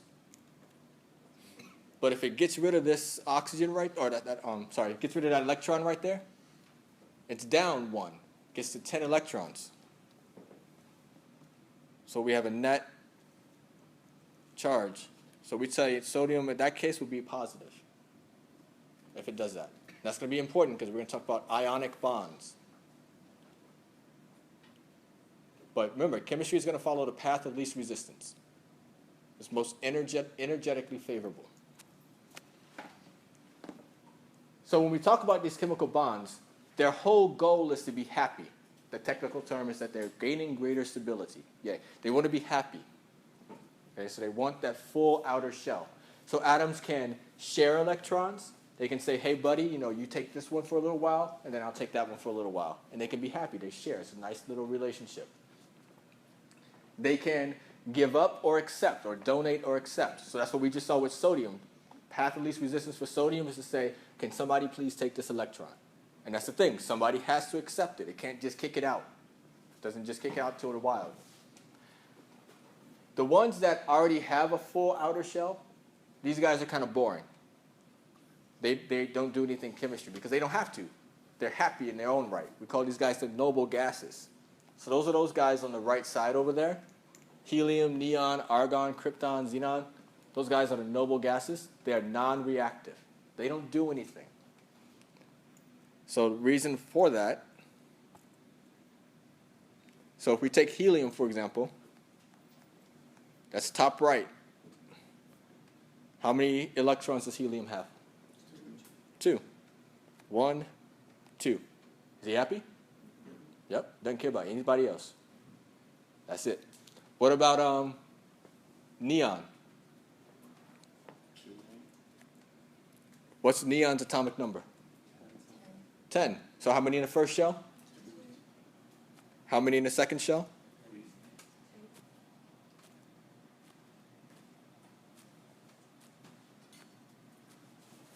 Is it happy? Yep. Doesn't care about anything else. So these gases, they usually use them in things like the fluorescent lights and things like that. So they fill the gas there, sort of the inert gases. So, all right. So first type of bonding we're going to talk about is going to be ionic bonding. So what an ion is an atom that has a charge. That charge can be positive, that charge can be negative. So we saw sodium gave up an electron, right? And became positive. What do you think happens to an atom that gains an electron? It becomes what? Negative. Cool. So there's 2 flavors of ions. You can have cations and anions. So a positive ion, like our sodium, becomes a cation. A negative ion, like we're going to see with chlorine, becomes chloride ions. We call those guys anions. So your ions can have positive charge or a negative charge. How is ion different than isotope? So an isotope changes the number of neutrons. Ion works at the level of electrons. So that's a good question because I'm going to throw another I word at you for chapter 3, but we'll save that for tomorrow. But isotope, that was the first I word we learned, changes in the number of neutrons. It makes an atom unstable. And ion is a change in the number of electrons. The atom is still stable, but it just now carries a charge to it. And for this, the important thing to remember is that opposites attract. So plus and minus, they come together. So if we take our friend sodium here, so if we start sort of at step 1 here, we have sodium, and we just drew him. We know that he has the extra electron in that third shell, right? Not happy. And so what it does is it takes this electron and says, hey, chlorine, you're not happy either. So if you look at chlorine, chlorine is our third row over to the right side. What's the atomic number for chlorine? 17. So that's 2 in the first shell, 8 in the second shell, that's a total of 10. 7 in the third shell. Not happy. The path of least resistance is to say, hey, does anybody have an electron? Can I have it? Sodium says, yep, here you go. Right? So you have a person to donate, and you have one to accept. So now chlorine has 17 protons, and when it accepts that electron, now it has 18 electrons. What is chlorine's charge? Negative. So we end up, so when that happens, so that's a step 2. Sodium said, here you go. Chlorine said, thank you very much. Sodium ends up being positive. Chlorine ends up being negative. Opposites attract. That's an ionic bond. All right? So opposites attract. And when you get something like this in nature becomes extremely ordered. And when things become really ordered, they form a crystal. And that's what this happens. So if little balls here are your different ions, they form a nice ordered crystal. That's a close-up view of salt. So that's what you put on your French fries.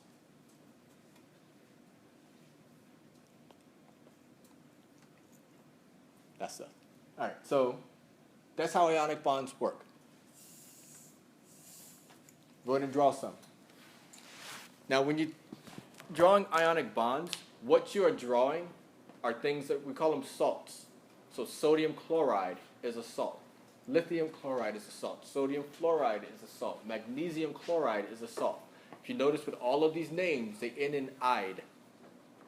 So anything that ends in IDE, that's a salt, and it's an ionic bond. That is your big neon sign that tells you that you're working with an ionic bond, is that the name ends in "ide," IDE. So when I'm testing you on what type of bond is this, or what is this type of bonding going to happen, if the name ends in IDE, you know it's an ionic bond. You know that one atom is giving up electron or electrons, and another atom is accepting the electrons. So that's the scenario that we're working with when we're working with the salt. Ionic bonds salts. Yeah. So they're all going to be salts. Well, when we're building molecules, they're going to be salts. There's other instances with macromolecules that they use ionic bonding interactions. Those are not forming salts, but we'll get to those when we start talking the larger. But for now, when we're just putting them together, we're going to form salts. All right, again, I have 3 for you. The first one's the easiest. Who wants it? All right.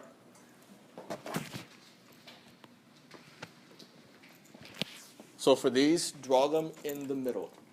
In the middle. In the middle. So, just kind of be mindful of what you're going to go. So, we'll draw lithium a little bit over to the left side. Yeah. And give chlorine the most room, because chlorine's the bigger one out of So Okay. lithium is Li, second row on the left side. The atomic number is It says what? 3. 3. All right, lithium. Ooh, hold on.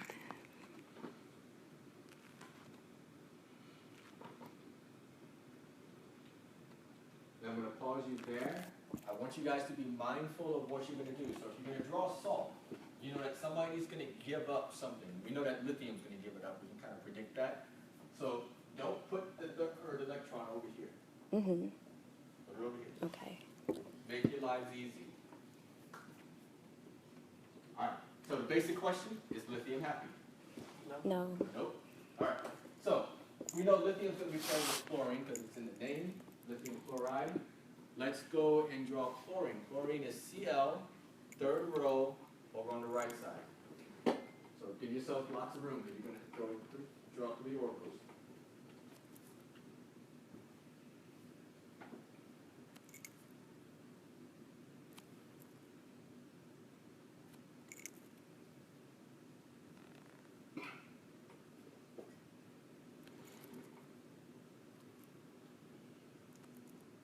So just for practice for you guys, chlorine, what's the atomic mass of chlorine?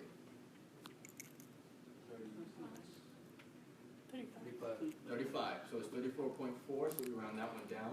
So 35. How many neutrons?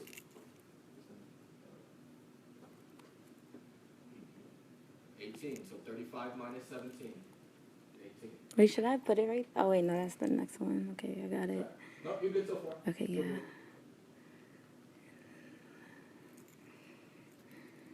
Usually somebody will yell out at you if you mess up. Oh my gosh.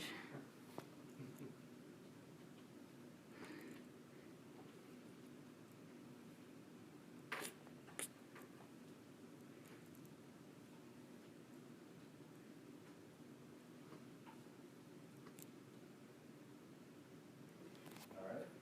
And Good. That's all 17, right? can I just move it over? So what I want you guys to do then is I want you to circle the electron that's going to move and then draw an arrow to where it's going to go. So just sort of go over here. Now, when lithium gives up its electron, what's its charge going to be? So Positive? It's going to be positive. So it's going to have 3 protons still in its nucleus, but they don't go anywhere. But now instead of having 3 electrons, you have 2 electrons. So let's go ahead and put a positive here. Now chlorine has gained an electron. So now it has 1 more electron than it does protons. What's its charge going to be? Negative. Negative. So when you draw ionic bond, there's 3 things I want you to do. First, I need to see nice electron diagrams. That's the first thing. Second, tell me what electron or electrons are traveling. So if you circle this one, it shows you where it was going. That's the second step. Third step, tell me the charges. So lithium is positive, chlorine is negative. You guys feel good? I think you guys are getting it. We're going to go straight to the hard one. We're going to skip sodium chloride. We're going to go straight to magnesium chloride. Who wants the challenge? Thank you. Anybody want the challenge? Want it? Yeah, I guess. All right, here we go. Everybody have this down before I take it away? All right. Still writing? All right, so my trick for you to do magnesium first and put it kind of in the middle. So magnesium's Mg, third row over on the left side. It's 12. Its atomic number is 12. So what would be its number of protons? That's 12. How many electrons? Gosh. 12. I am.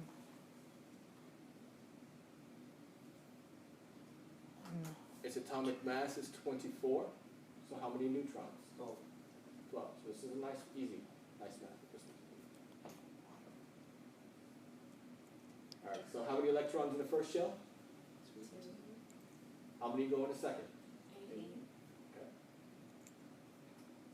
And I like the ways drawing them, starting going around.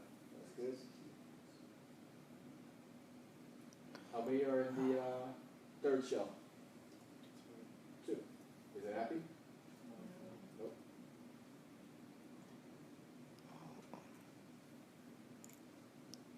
So for the sake of time, I'm not going to have you draw out chlorine because that's a nice and big one. Chlorine, just to refresh everybody, because we just saw it, has 3 orbitals, or 3 shells, 2 electrons in the first one, 2 in the second, and then how many in the third? 8 in the second, sorry. 8. So 2 in the first, 8 in the second, then 7 third. So just go ahead and write Cl, draw 3 circles around it, and 7 electrons in that outer shell, just for the sake of time.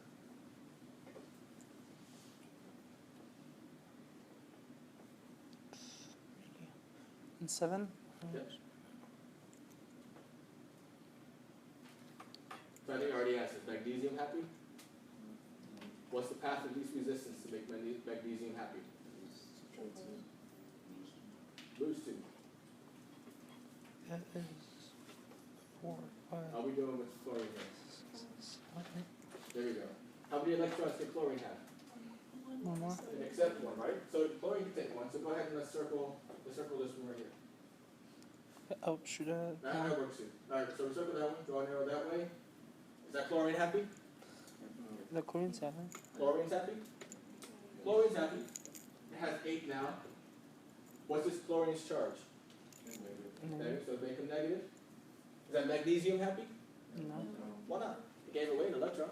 So there's one left. Has 1 left. How are we going to make chlorine happy? Make Alright, another there's a chlorine. So we'll give it another chlorine. We'll just draw 3 circles around it, or kind of, there you go.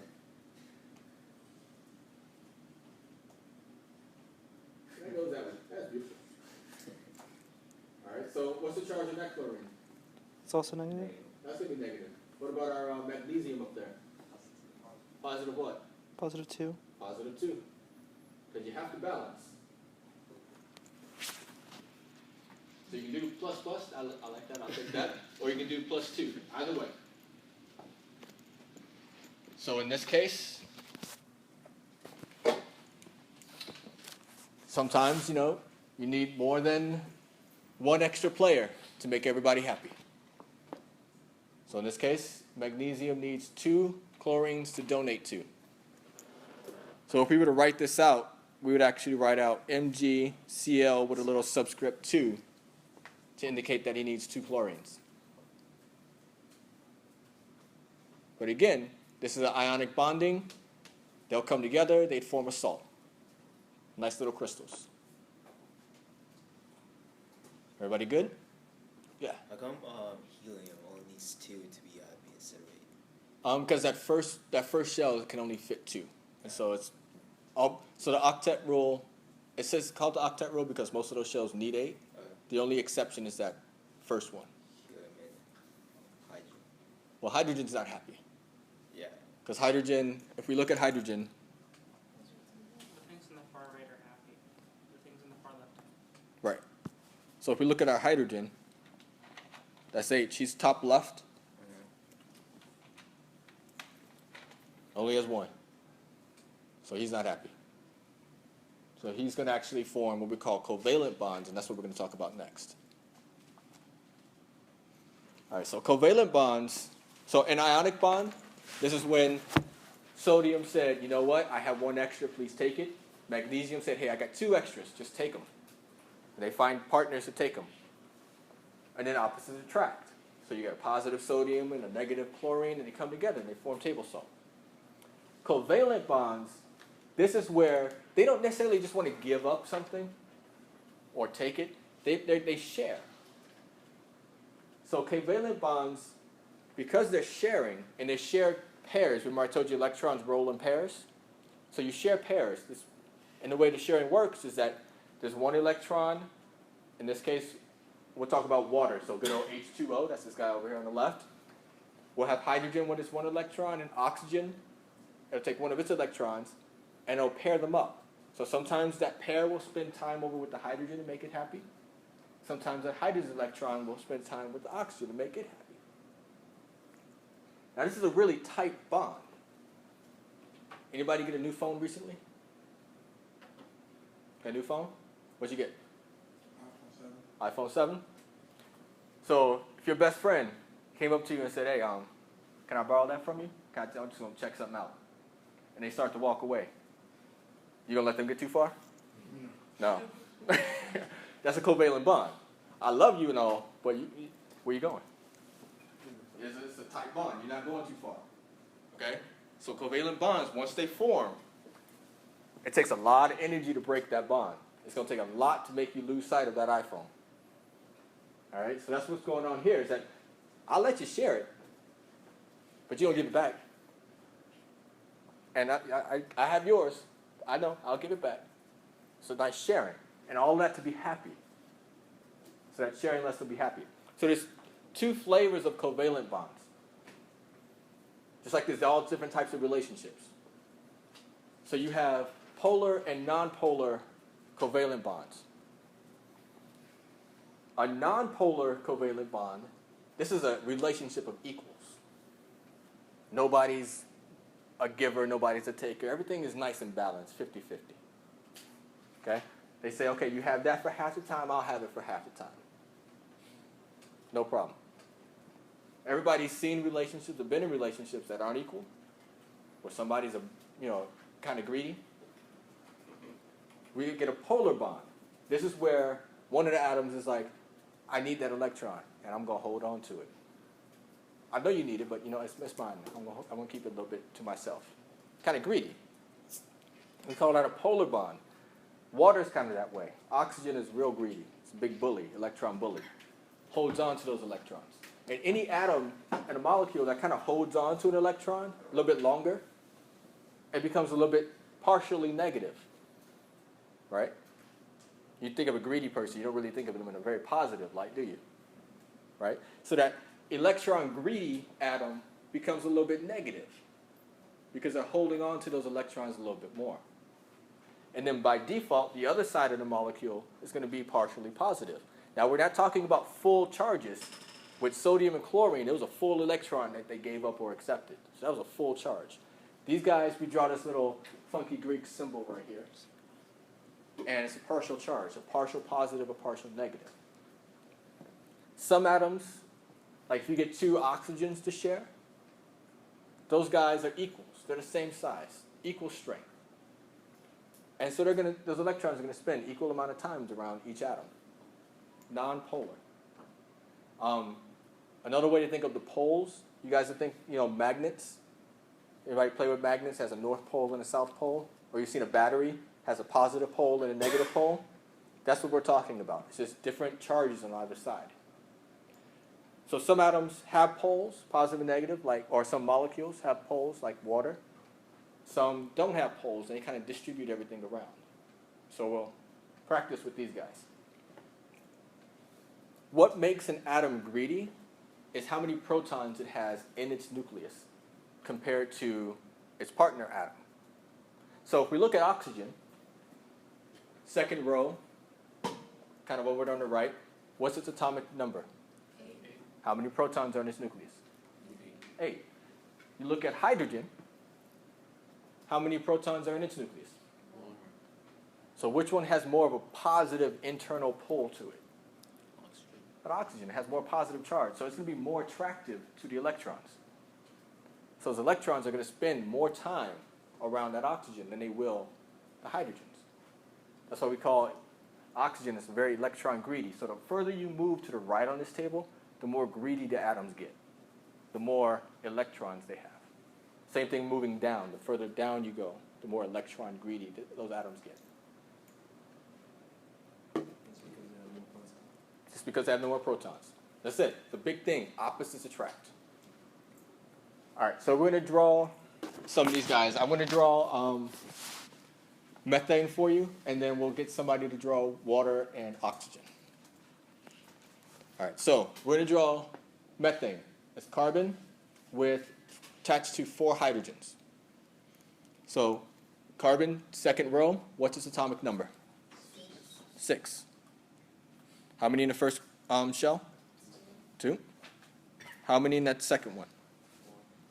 4. And this is, I'm going to show you, this is why I tell you to draw them. North, east, south, west. It's going to be for bonding. My friend hydrogen, how many electrons does he have? 1. So I'm going to draw my first hydrogen friend right here. I know I'm going to work with 4 of them because it's in the name, CH4. Now, is carbon happy? Nope. What about hydrogen? No. So they need to share. And the way you indicate sharing is you draw a circle around those 2. They always go in pairs.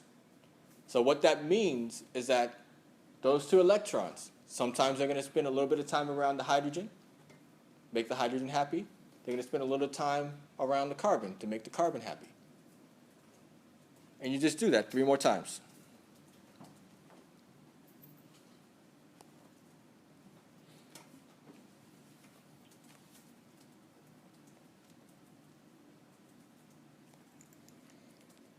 So now carbon gets to share those 4 hydrogens electrons to add up to 8 and be happy.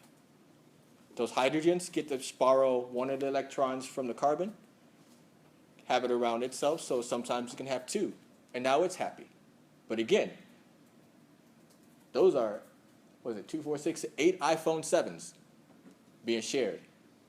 That's a tight bond. They're not leaving each other very, very quickly. They're tightly bound. All right, so covalent bond, out of the 3 bonds I'm going to show you guys, that's the strongest one right there. Ionic bond is in the middle. Then I'm going to show you a hydrogen bond in a bit, and those are going to be the weakest. But this is really strong right here. But the things I want you to be able to do, draw your electron diagram. It all starts there. Position your electrons properly and pair them up, 1 from each atom. That indicates your covalent bond. All right, so that's methane. Anybody want to take on water? Good old H2O.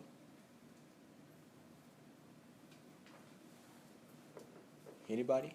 Anybody? You guys are really going to make me pick on fight. Did you already draw one? Yeah. Yeah, you're up. Who hasn't drawn something yet? Who wants it? This is when nobody makes eye contact. Oh, see, and some run. He already went. All right. Let's do this. You're up.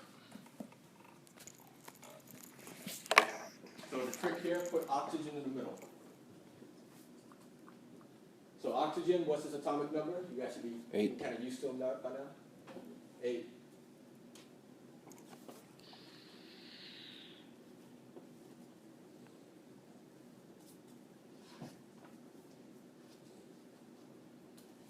All right, so if we look there, we have 2 electrons there that are ready to be bonded. That's how I want you guys to look at this. You have 2 electrons ready to be bonded. So where are you going to draw your hydrogens? Right. Yep, you draw them right in position to be bonded.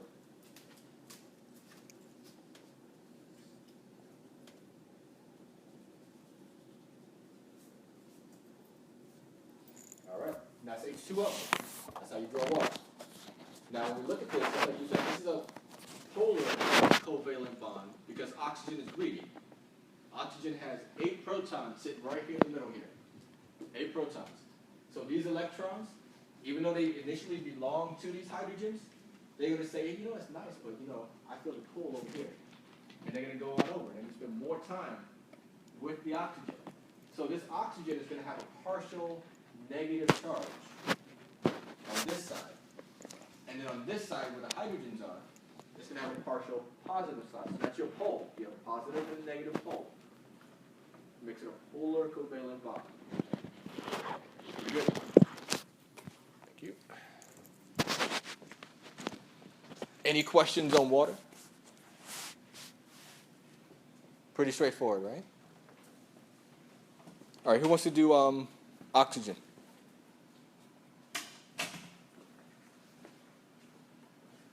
Anybody for oxygen? This is an important one. We all breathe. All good. Nobody? All right, I'm coming back.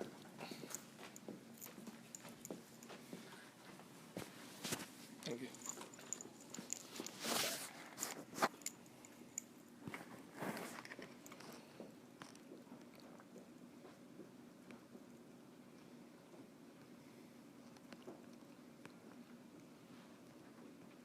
So O2, this is molecular oxygen. This is what we inhale. This is what we breathe. It's part of our atmosphere.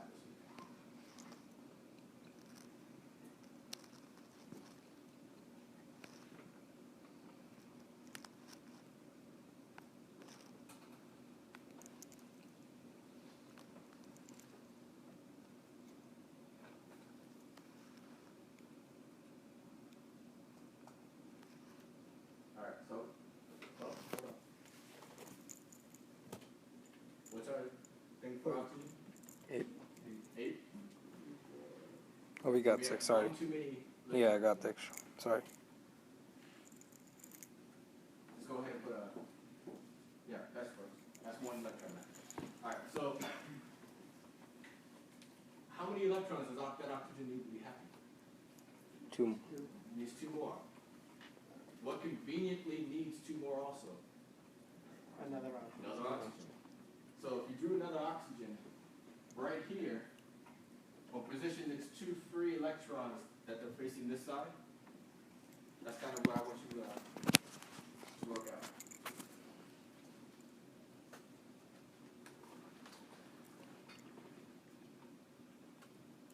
So when you guys get to practicing these things, I want you to be mindful of where you put your electrons. Otherwise, it can get kind of difficult on drawing pictures and doing illustrations. So this one is going to have like 2 electrons right here? The Yeah, so corner? this one's going to have the same electrons as this This one. one, So this is another, it's an identical atom of oxygen. So it's 2 in the first shell.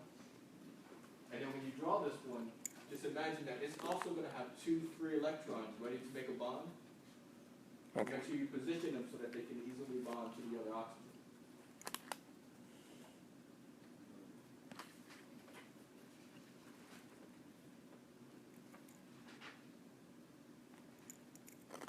So in this case, do west and south and give those 2 their partners.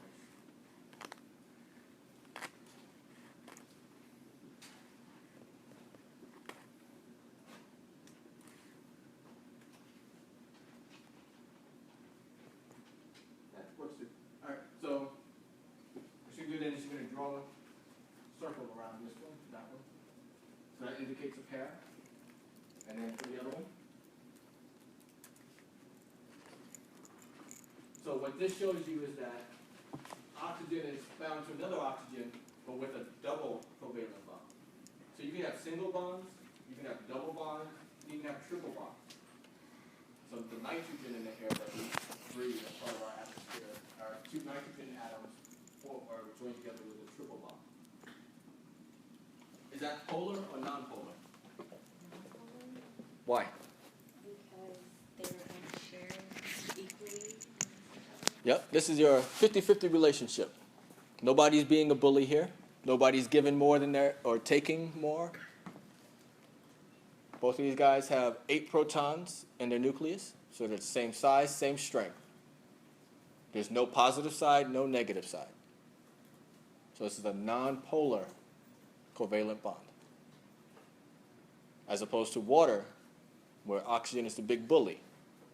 So oxygen has electrons around it more, it becomes partially negative. All right, that's pretty good.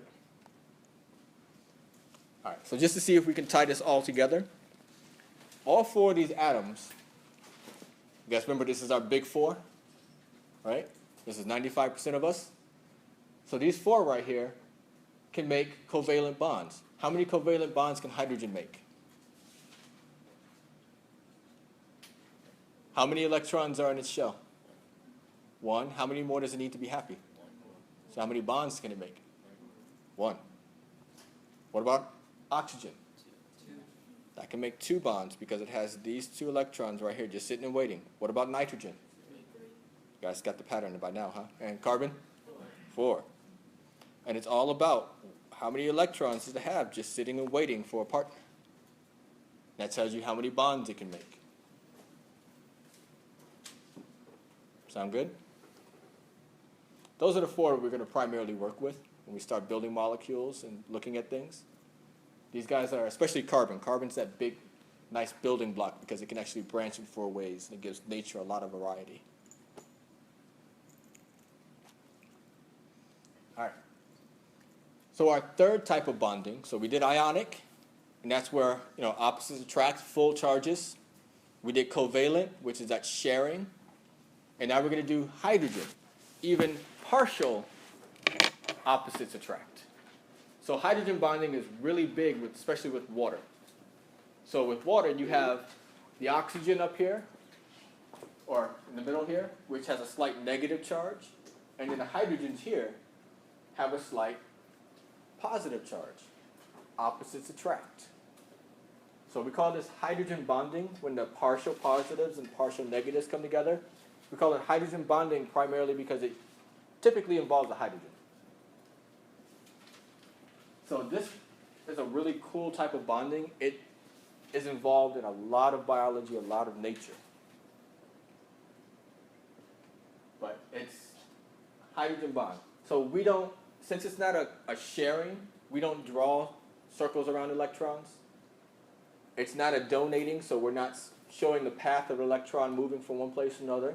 It's this attraction. And so we just draw little dotted lines between them. So each oxygen can attract, on average, 2 hydrogens at a time. And then one hydrogen goes to one oxygen. How strong are those bonds? They're very weak. So remember I told you, so the covalent bond? In order to break that covalent bond, you really need to get some mechanical energy in there. And we'll talk about that when you talk about enzymes. You need to really strain that bond, or you need to add a lot of heat. It's another form of energy. Room temperature is enough to break that bond. In fact, practically just straight down almost to freezing is enough. As long as you're above freezing, you're going to break that bond. And we'll get to that point in a moment.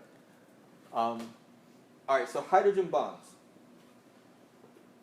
This is why things like salt that are ionic, or anything that's polar with a charge, can dissolve in water. Because water ends up actually being a big bully.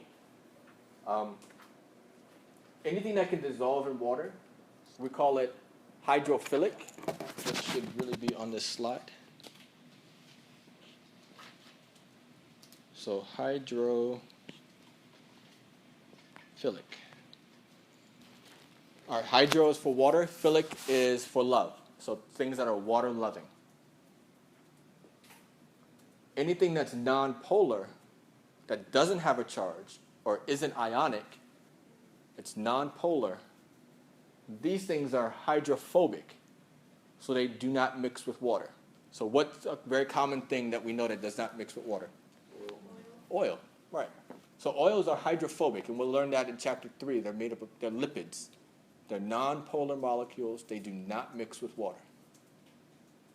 But if you took a spoonful of salt and dumped it into a cup of water, what happens? It dissolves. And what's actually happening is water, the millions and millions of partial charges in the water are literally ripping apart the salt crystal. So they're disassociating that ionic pairing. And so salt is hydrophilic. It will dissolve in water. All right, just to make sure everybody's on the same page before we start talking more about water, it's a little flow chart for you. So we started talking about chemical bonds. If we go over to the left, electrons transfer between atoms or creates ions. So we have cations and we have anions. You guys remember which one was positive and which one was negative? Yeah, I guess it's negative. Positive and he was saying that one, the one starts with the A is negative. Yeah. So cations are positive, anions are negatives. All right, so if you share electrons between atoms, what do you create? Covalent. So that's your covalent bond, but we can call them molecules too here. So when you put two atoms together, you're creating a molecule. All right, so if this covalent bond here, if it's shared equally, it's a nonpolar covalent bond. If it's unequal, what do we call it? Call it a polar covalent bond.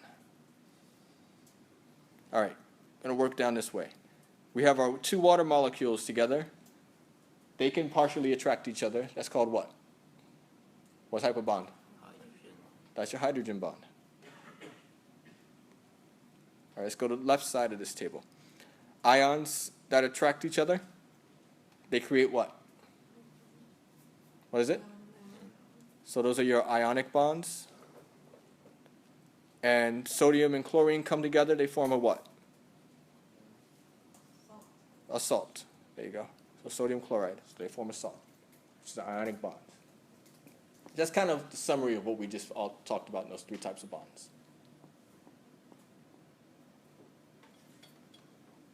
All right, let's get back to water. So some fun properties of water. Like I said, water is a big bully. So we saw the picture a little while ago. Sodium and chlorine come together, they form nice little salt crystals.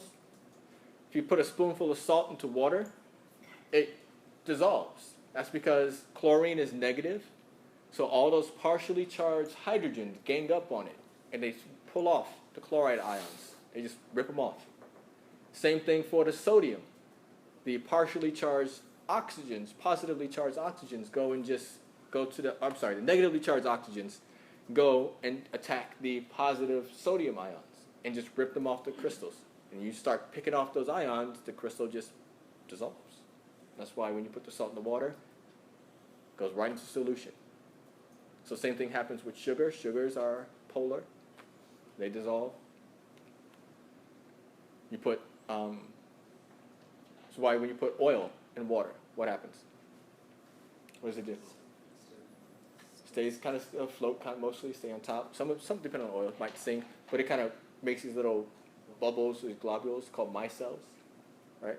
They kind of hide from the water. They try to get away from it. But water is good for solvent. So we're very much water-based. A lot of our chemistry is water-based. We'll get into that. Well, with Dr. Zhao, you guys get into that with the enzymes. Very much water-based.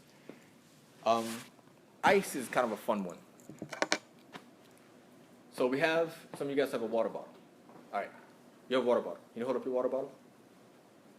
So if you look at a water bottle, and she kind of shakes it a little bit, you see the water kind of moves around, right? That's just what we drew on the board. That's H2O. The reason why it's liquid, why it moves around, is because there's enough energy just in the heat of this room to break the hydrogen bonds. And so the hydrogen bonds still form. But think of it as like the sort of slight flirtation. It's like you walk into a room, you're like, oh, he or she's kind of cute. But no, wait, oh, what's over there? Wait, who's over here? Hey, look over here. They just keep moving around, right? But then you take away that heat. It's a real boring scene, right? And then you walk in, you just kind of go, and you don't go anywhere. Take away all the heat of the room, and you freeze. That means whenever you form that connection, there's nothing to take you away from it. So those connections start to form in a very ordered fashion. And that's ice. Now when you make these ordered fashions, these crystals, it's less dense. It spreads out. And so things that are less dense, they float. So that's why ice floats in your water. Because these crystals are nice and ordered. That's why you can get this big old bear on the ice here, and the ice doesn't sink. If anybody's ever been up and close to a polar bear, they're freakishly huge. They are big bears. This big male adult bear stands up, that's a good 8.5 feet tall. But yeah, so that's water. Kind of a cool thing. Happens with water, right? No, other molecules as well. So any liquid that'll freeze, that's pretty much the mechanism. Is that you're just slowing down the molecular movement, and they form ordered crystals, and it becomes solid.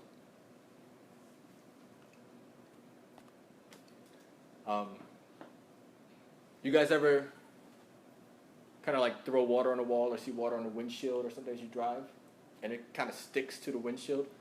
Glass has a partial negative charge to it, so that's why it sticks. It just doesn't fall off. Or if you put a pin, this is like a sewing needle, put on top of water, you notice it doesn't fall down. It doesn't sink unless you push it in there, but you can put it gently on the top and it won't sink down. If you haven't seen that, try it. Just get a little needle, a little cup of water, gently on top. It'll stay. It's because it does take energy to break those bonds. And energy can be motion, can be kinetic, can be that push. But if you don't give it enough of that push, you won't break through. You won't break that surface tension. And so if anybody's ever, I don't know, done this, but take little drops of water and you put a drop and you put another drop and it kind of forms this dome, and it can hold that dome shape for a little while. Then you put that last drop on and it just completely splatters. But it can hold that tension for a good while, a good size. That's because of the hydrogen bonds. You guys heard of the Jesus Christ lizard? Yes, love it so bad. All right. See if it'll play for us. Lizards are looking for food. Basilisks have been nicknamed the Jesus Christ lizard. Why? This adult male, probably the father of the young lizards, can't tell us. Nor can this female, exclusive property of the territorial male. It has nothing to do with the feeding habits of the basilisk, which consists primarily of insects and berries.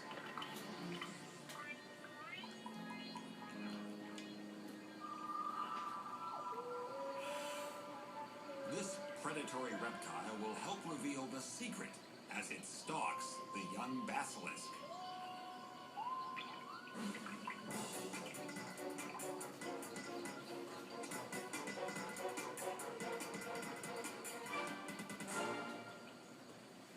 The basilisk is called the Jesus Christ lizard because it can walk, well, maybe run on water. I always thought it looked kind of silly, but it's a cool trick. Bicycles its hind legs, and the tail becomes a counterweight. We can't know what the snake is thinking. Did it really want to eat the lizard, or did it just want to show? All right. So 2 things happening with the lizard is that it literally is moving its feet too fast that it touches the surface of the water with not enough time and pressure to actually break the surface. But that's only half the story. It has oily substance on its feet. So that, remember, oil and water don't mix. So when it does push down on the surface, the water is like, and it moves away. So it doesn't doesn't break the surface. So you end up with these little air pockets beneath its feet every time it's bicycling its legs. So it's kind of a cool thing. Does the tail have that too? What's that? The tail? I actually don't know about the tail. I know it has the oil on its pads of its feet, but I don't know about the tail. He said That's a there good was a question. counterweight, so. He said that it balances. It's for balance, but I don't know if the tail, like if the tail hit the water, will it break the surface? I don't know. Watch it again. You can look it up. It's on YouTube. All my stuff is from YouTube. All right. Almost done with chapter 2. So when we talk about these atoms and these molecules and these ions and everything, this is crucial, absolutely crucial for maintaining your homeostasis. So your blood has to be at a pH of about 7.4. That's where most of our biochemistry happens, is around that pH. There are exceptions. So your stomach, for example, is about pH 2. And that's enzymes, any digestive enzymes are active at that pH. Some common things. Well, I should tell you, neutral pH, what is that? 7. So right in the middle of your pH scale. Neutral pH is 7. pH is a function. The equation is down there. I don't need you guys to memorize it. But it's a function of how much hydrogen ions are in solution. The more hydrogen ions in solution, the more acidic you are. And that lowers your pH. So the acid side of the scale is below 7. You start taking away the H+. In fact, you put in more OH-, so we call those hydroxide ions. You go up the pH scale. So you get higher in number, closer to 14. And that's called more basic. Another way of thinking about that is alkaline. Alkaline and basic mean the same thing. The kind of interesting thing is that both will burn you. A concentrated base will burn you just as quickly as a concentrated acid. So when we work with those in the lab, if you get one of the bases or acids on your hand, go rinse it off right away. They're not so concentrated that you can't just rinse it off, but you want to be careful with them still. So that's when I will, or Dr. Zhao will have you guys use gloves. So any molecule, any substance that's an acid, it's releasing hydrogen ions into solution. So hydrochloric acid, that's HCl. Anything that is a base is releasing OH minus into the solution. So it does two things. The OH minus can react with H plus. Can anybody kind of see what happens there? When an H plus and an OH minus come together, what do you think that makes? Makes water. So two hydrogens and an oxygen makes water. So bases can neutralize acids, just like acids can neutralize bases because they make good old water. A buffer is what is in charge. So in a biological system, in our system, in us, we have a system of buffers. Their job is to sense the pH, and if it's too low, they'll take up the hydrogen ions. And you remove the hydrogen ions, that raises the pH. If your blood is too basic, so the number is too high, they will release hydrogen ions, which will lower the pH, make it more acidic. So that's a buffer's job, is to maintain homeostasis. Keep our blood about pH 7.4. Anybody like coffee? Love coffee. Very acidic. Bad for our teeth. Yeah, stains too. Yeah, but I still have at least a cup a day. It's good. Drink it with a straw. That's the wisdom, but I've never gotten there. Never gotten there. Trying to think, orange juice is very acidic. So just kind of keep in mind like where things that you normally come across, like where they are on the pH scale.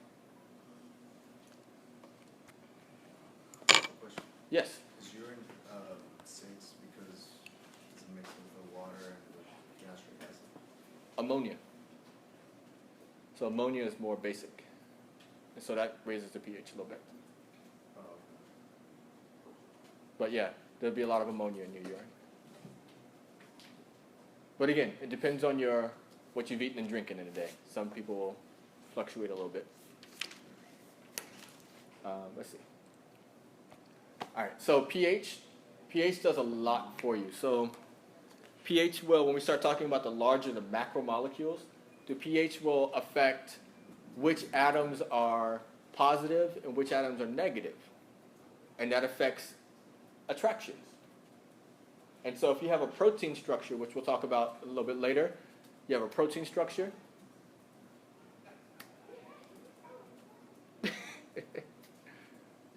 Anyway. So you have protein structures, which we'll talk about tomorrow. If you change the pH, you change the temperature, you can end up changing the shape of proteins. And we're going to learn that shape and function go hand in hand. You change the shape of something, you're going to alter the function of it. pH, temperature, all of those things are key. And so those buffers, those pHs, they're extremely, extremely important. Again, we'll get back to that when we talk about macromolecules, specifically proteins. All right, so that's the end of chapter 2. What I want to give you guys, I know I've given you guys a lot of information, right?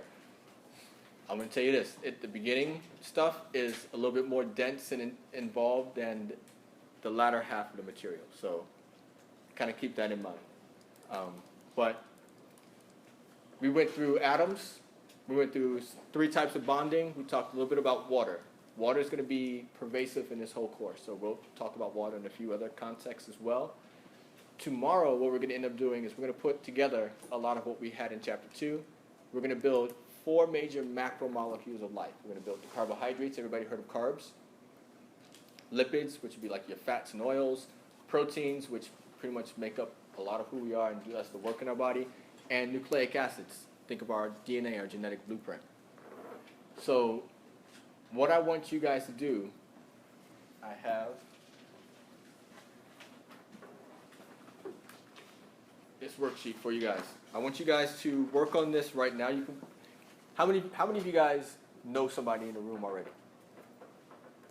That's kind of what I thought. Okay. I want you guys to work at least in pairs. Introduce yourself to somebody. Because when we get to the lab, you guys are going to be working together.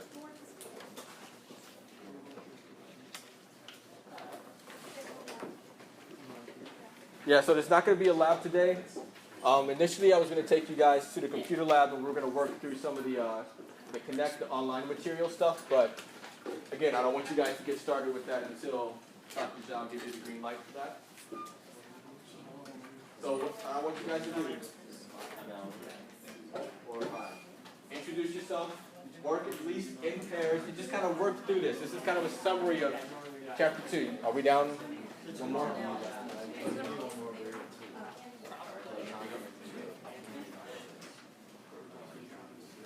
All right, so with this sheet, if you guys can turn to, I guess, the second page, there are 4 circles in there. I want you guys, for one of those, I want you to draw fluorine. That's atomic number 9, it's F. I want you guys to draw, what else can I get you guys to draw? Aluminum, that's Al. I want you to draw argon, that's Ar. That's 3 so far, right? All right, and then I want you guys to draw sulfur, S. So those are your 4.